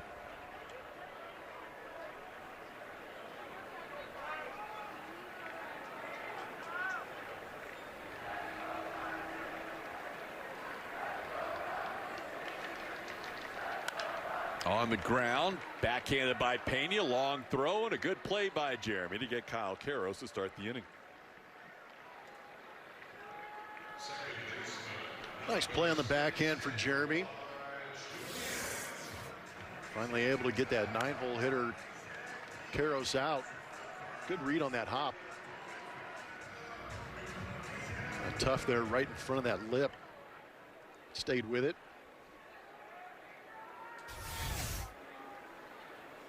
The way things have gone today, that feels like a big play.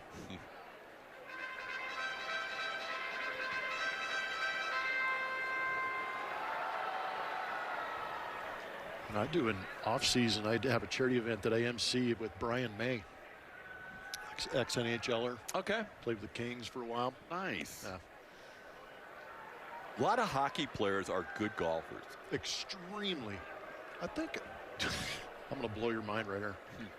Grant Fuhr. Yeah, look at you. Played hockey with him, played golf with him. And that dude could smash it. Really? Oh, man. He was a goalie. Yeah. But he got down there and he just slapped that thing all over the place. He was really good.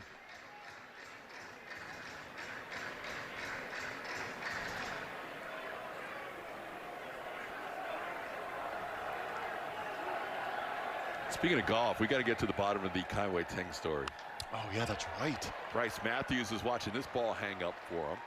I want to hear this story. I'm with you. Kaiwei claps in his glove after that catch is made on that line drive. We're going to have to corner him on the plane. So apparently, if you missed Julia's story in Sacramento when the Astros were playing the A's,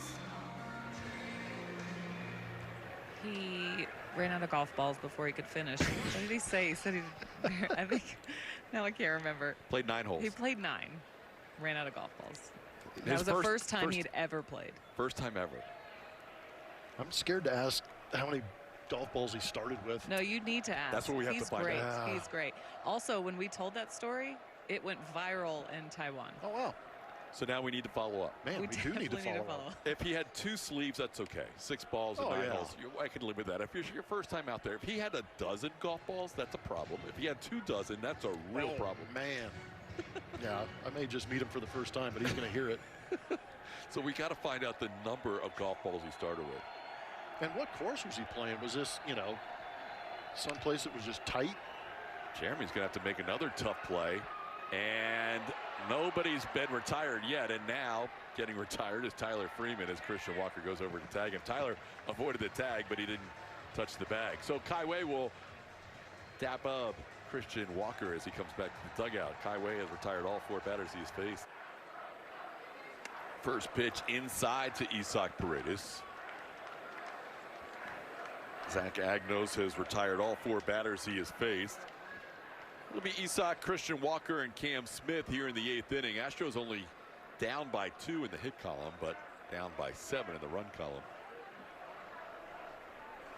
And Isaac hits one to left. Coming on is going to be Moniak. He'll charge and make the play for out number 1. Isaac has flied to left his last 3 times up. Now the Rocky killer, Christian Walker. In a game that hasn't had much to talk about for the Astros, Walker has 2 hits and 3 at bats. Hit a home run yesterday for the Astros' only run, and had 2 hits in the first game, including an RBI. Walker continues to hit well here in Colorado. He's going to be sad to leave Coors Field. He's got a 15-game hitting streak here.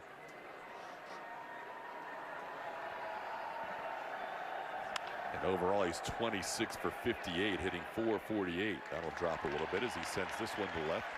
Julia. Here's our Honda drive of the series. Cam Smith, as he comes up here, we take a look back at the home run that he hit on Monday night. It went 462 feet, making it the longest home run by any player in the league this season. It was a long way, TK. It was a bomb. Only Jordan has hit one longer for the Astros in the last 6 seasons. As he takes a strike here, and Cam's going to challenge this one. Cam needs to get a win. He's 0 for 2 on the season. And if you're going to challenge one down 8-1, you better be right. Yes, he got one. Pitches the ball. Houston has 1 challenge remaining. Cam's first win in ABS by less than 1/10 of an inch. It's a big win, TK. It's a big win. That home run also went 231 Glazillas. Ooh. How about that? That's well played. Broken back, grounded to third. And that's going to be a 1-2-3 for Agnos. So Agnos, who had trouble getting it out a couple of days ago, giving up 4 hits in a third of an inning, has retired all 7 today. In his last outing against the A's, Emerson Hancock's off to a great start this year for the Mariners. That'll be your matchup Friday night. Our telecast will begin at 7:30. A lot of talk about that slider, not traditional in the sense of where it should break. So it'll be fun to watch his outing again against the Mariners. Brian Abreu coming in to try and give the Astros a clean inning. Numbers inflated this season, off to a rough start for Brian. Kind of like that he's pitching here. You want to get him kind of a soft landing to get right, and this is about as soft as it gets with his team down 7, because it has been a rough go for Brian as he gets 1 out on 2 pitches. There was some good news last night at Sugar Land. How about, speaking of pitch efficiency, Jason Alexander throwing 69 pitches and going 7 innings of 3-hit shutout baseball.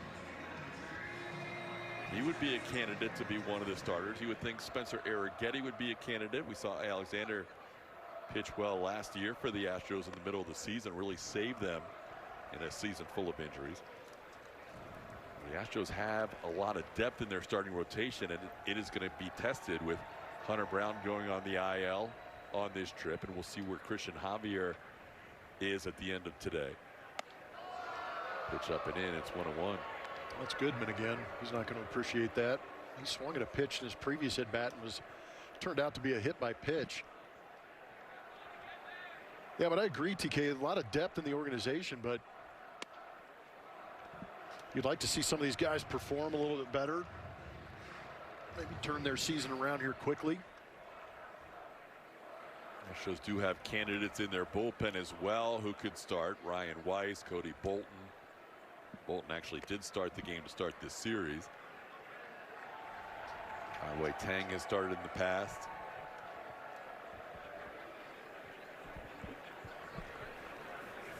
Counts 2-2 on Goodman. AJ Blueball, another guy who could start.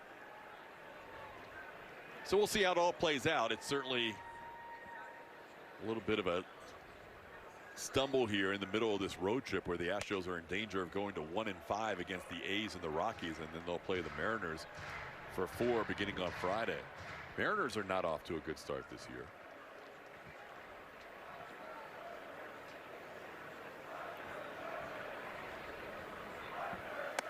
Tried to check his swing, and he does.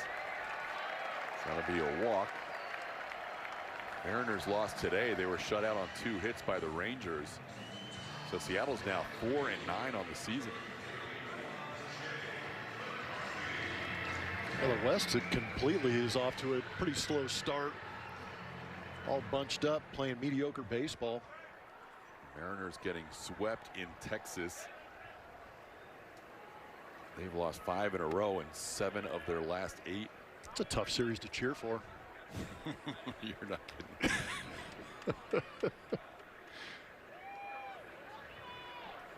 So here's Jake McCarthy getting his first at bat. The Rangers right now are in first place at 7-5. Astros in danger of falling below 500. They went from 0-2 to 5-2 and now in danger of falling to 6-7. Angels are trailing their game. If they lose, they would be 6-7. They're down 8-2 in the 6th inning. And the other teams are the A's at 3-7 and the Mariners at 4-9. So you're right. It has been a pretty slow start for most teams in the AL West, not named the Texas Rangers. 3-0 the count to McCarthy after the walk, and Abreu's struggles with command continue today as he has allowed 2 walks here after the first out.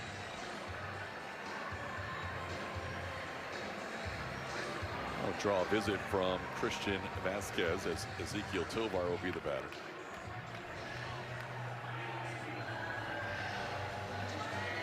Frustrating start to the year for AJ Blueball and a frustrating start to the year for Brian Abreu. Those are two of your key components in your bullpen. And with Josh Hader down, when 2 of your key weapons are struggling like Blueball and Abreu, it makes things a little more difficult. Abreu giving up a run in all 4 of his outings this year. And AJ Blueball giving up 9 total runs in his last 2 outings. This one fouled off as Tovar fouls one into the Astros dugout.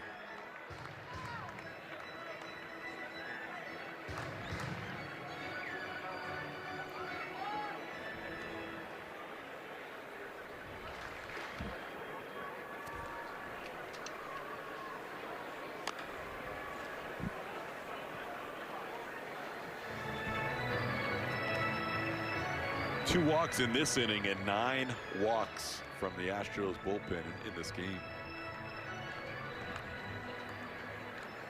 Also 2 hit batters.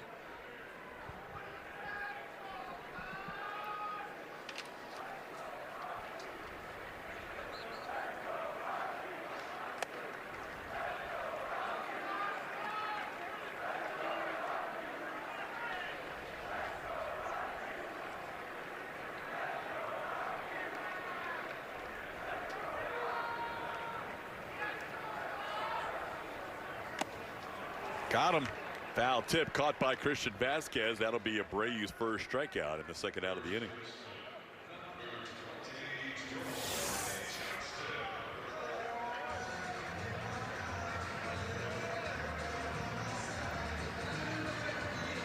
It's the old Abreu fastball we like.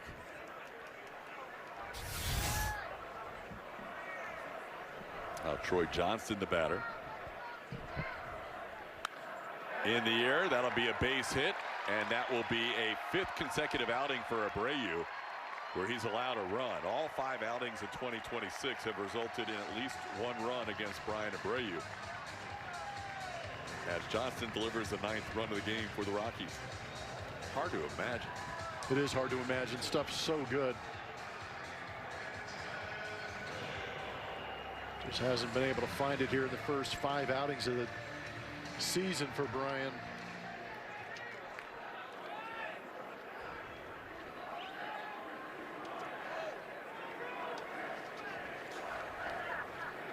Rockies don't have many sweeps in the last couple of years. Have to go back to May of 2024, their last sweep. Had a couple of sweeps in a row. This ball pop foul out of play. Doyle down to the count 0-2.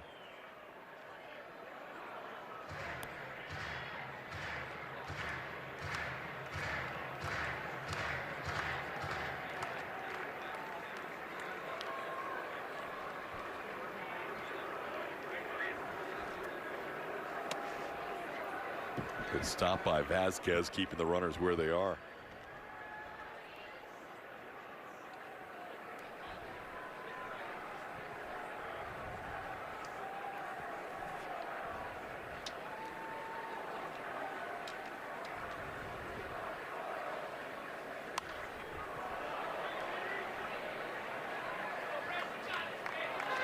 So we showed you the pitching matchup for Friday. Tatsuya Imai against Emerson Hancock. Lance McCullers Jr. will get the start in the Saturday game, also a night game in Seattle against Luis Castillo. We do know the Mariners pitchers the last 2 games of that series. We do not know the Astros last 2 pitchers, as Abreu does get 2 strikeouts in the inning, as he closes it out by striking out Brenton Doyle, but a run scores on a hit and a couple of walks, and it's now 9-1 Colorado. Astros baseball on SCHN is presented by your local Toyota dealers. Toyota, let's go places. Monday we saw Juan Mejia pick up the save as he went the final inning and 2/3. It was his 2nd career save. He had 1 last year and 1 this year. Last night we saw Anthony Senzatella, who's been mostly a starter in his career, pick up his first major league save. And now Zach Agnos has a chance to pick up a save in this game. If he completes the 9th inning, it would be his 5th career save. He had 4 last year, and it would be his first of the season. The Astros got to him on Monday for 4 hits and 2 runs in a 1/3 of an inning. The only guy he retired was Joey Loperfido on a groundout. He gets ahead of Joey here 0-2. It'll be Loperfido, Bryce Matthews, and Christian Vasquez as the Astros bat in the 9th in what has been a very disappointing series from a lot of angles. Astros in danger of being swept, and also had 2 players leave the game today with an injury. We'll get an update on that in our post-game show. Both Jake Myers and Christian Javier leaving today's game. That's literally the definition of insult to injury and injury. Agnos has done a good job of getting ahead of hitters today. He misses there. It's 1-2.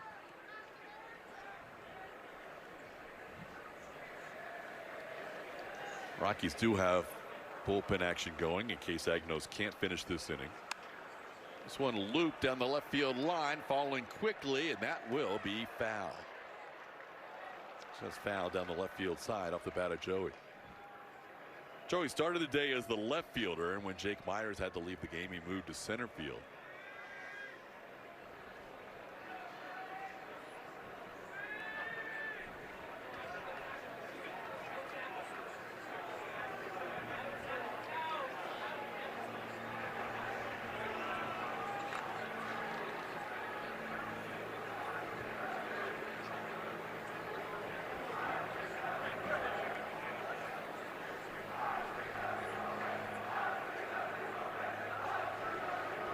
1-2 the count, starting out the 9th inning. And Loperfido down on strikes. That'll be Agnos' first strikeout. He's retired all 8 batters he has faced in this game.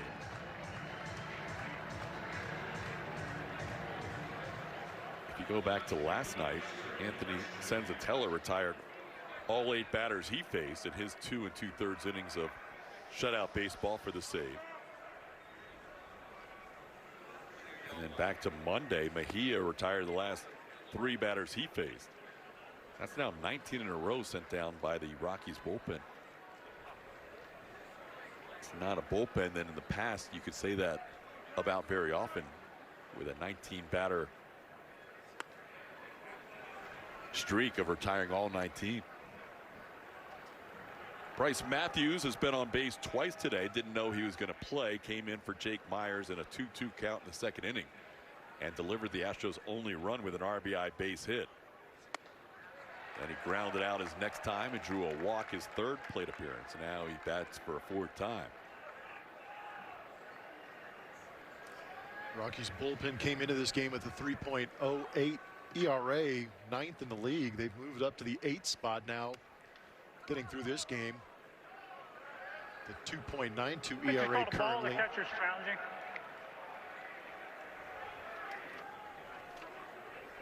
Hunter Goodman challenging here, and he's going to get it turned over. Strike. Colorado has 1 challenge remaining. Just took a nibble out of that zone. It's now 2-2 count on Bryce.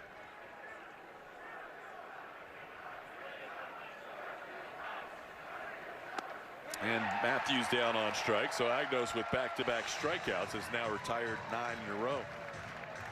And the Rockies bullpen has been better this year. And again, it's a small sample size. We're a couple of weeks in, but that has been a problem for them in the past. But so far, it seems like they have some things straightened out.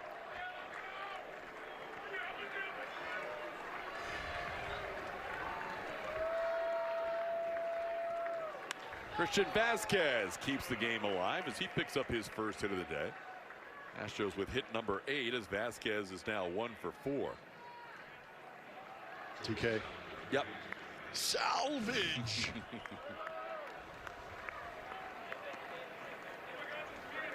Those 1 for 4s are a heck of a lot better than those 0 for 4s. That's why we call that a salvage. Christian batting an even 300 with that base hit. If he didn't have that base hit, he'd be hitting 250. Christian walks into second base. Nobody cares. Dave Clark said, go ahead and take second. Payne went after the first pitch, down to the count 0-1.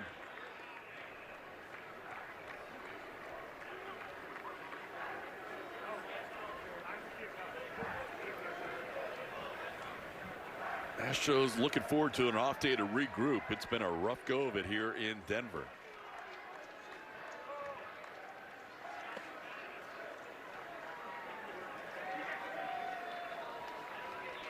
The Astros staff might want to call ahead and just have ice baths in everybody's hotel room ready to go. Be cold enough. Maybe a couple of beverages, keep it cold in there too.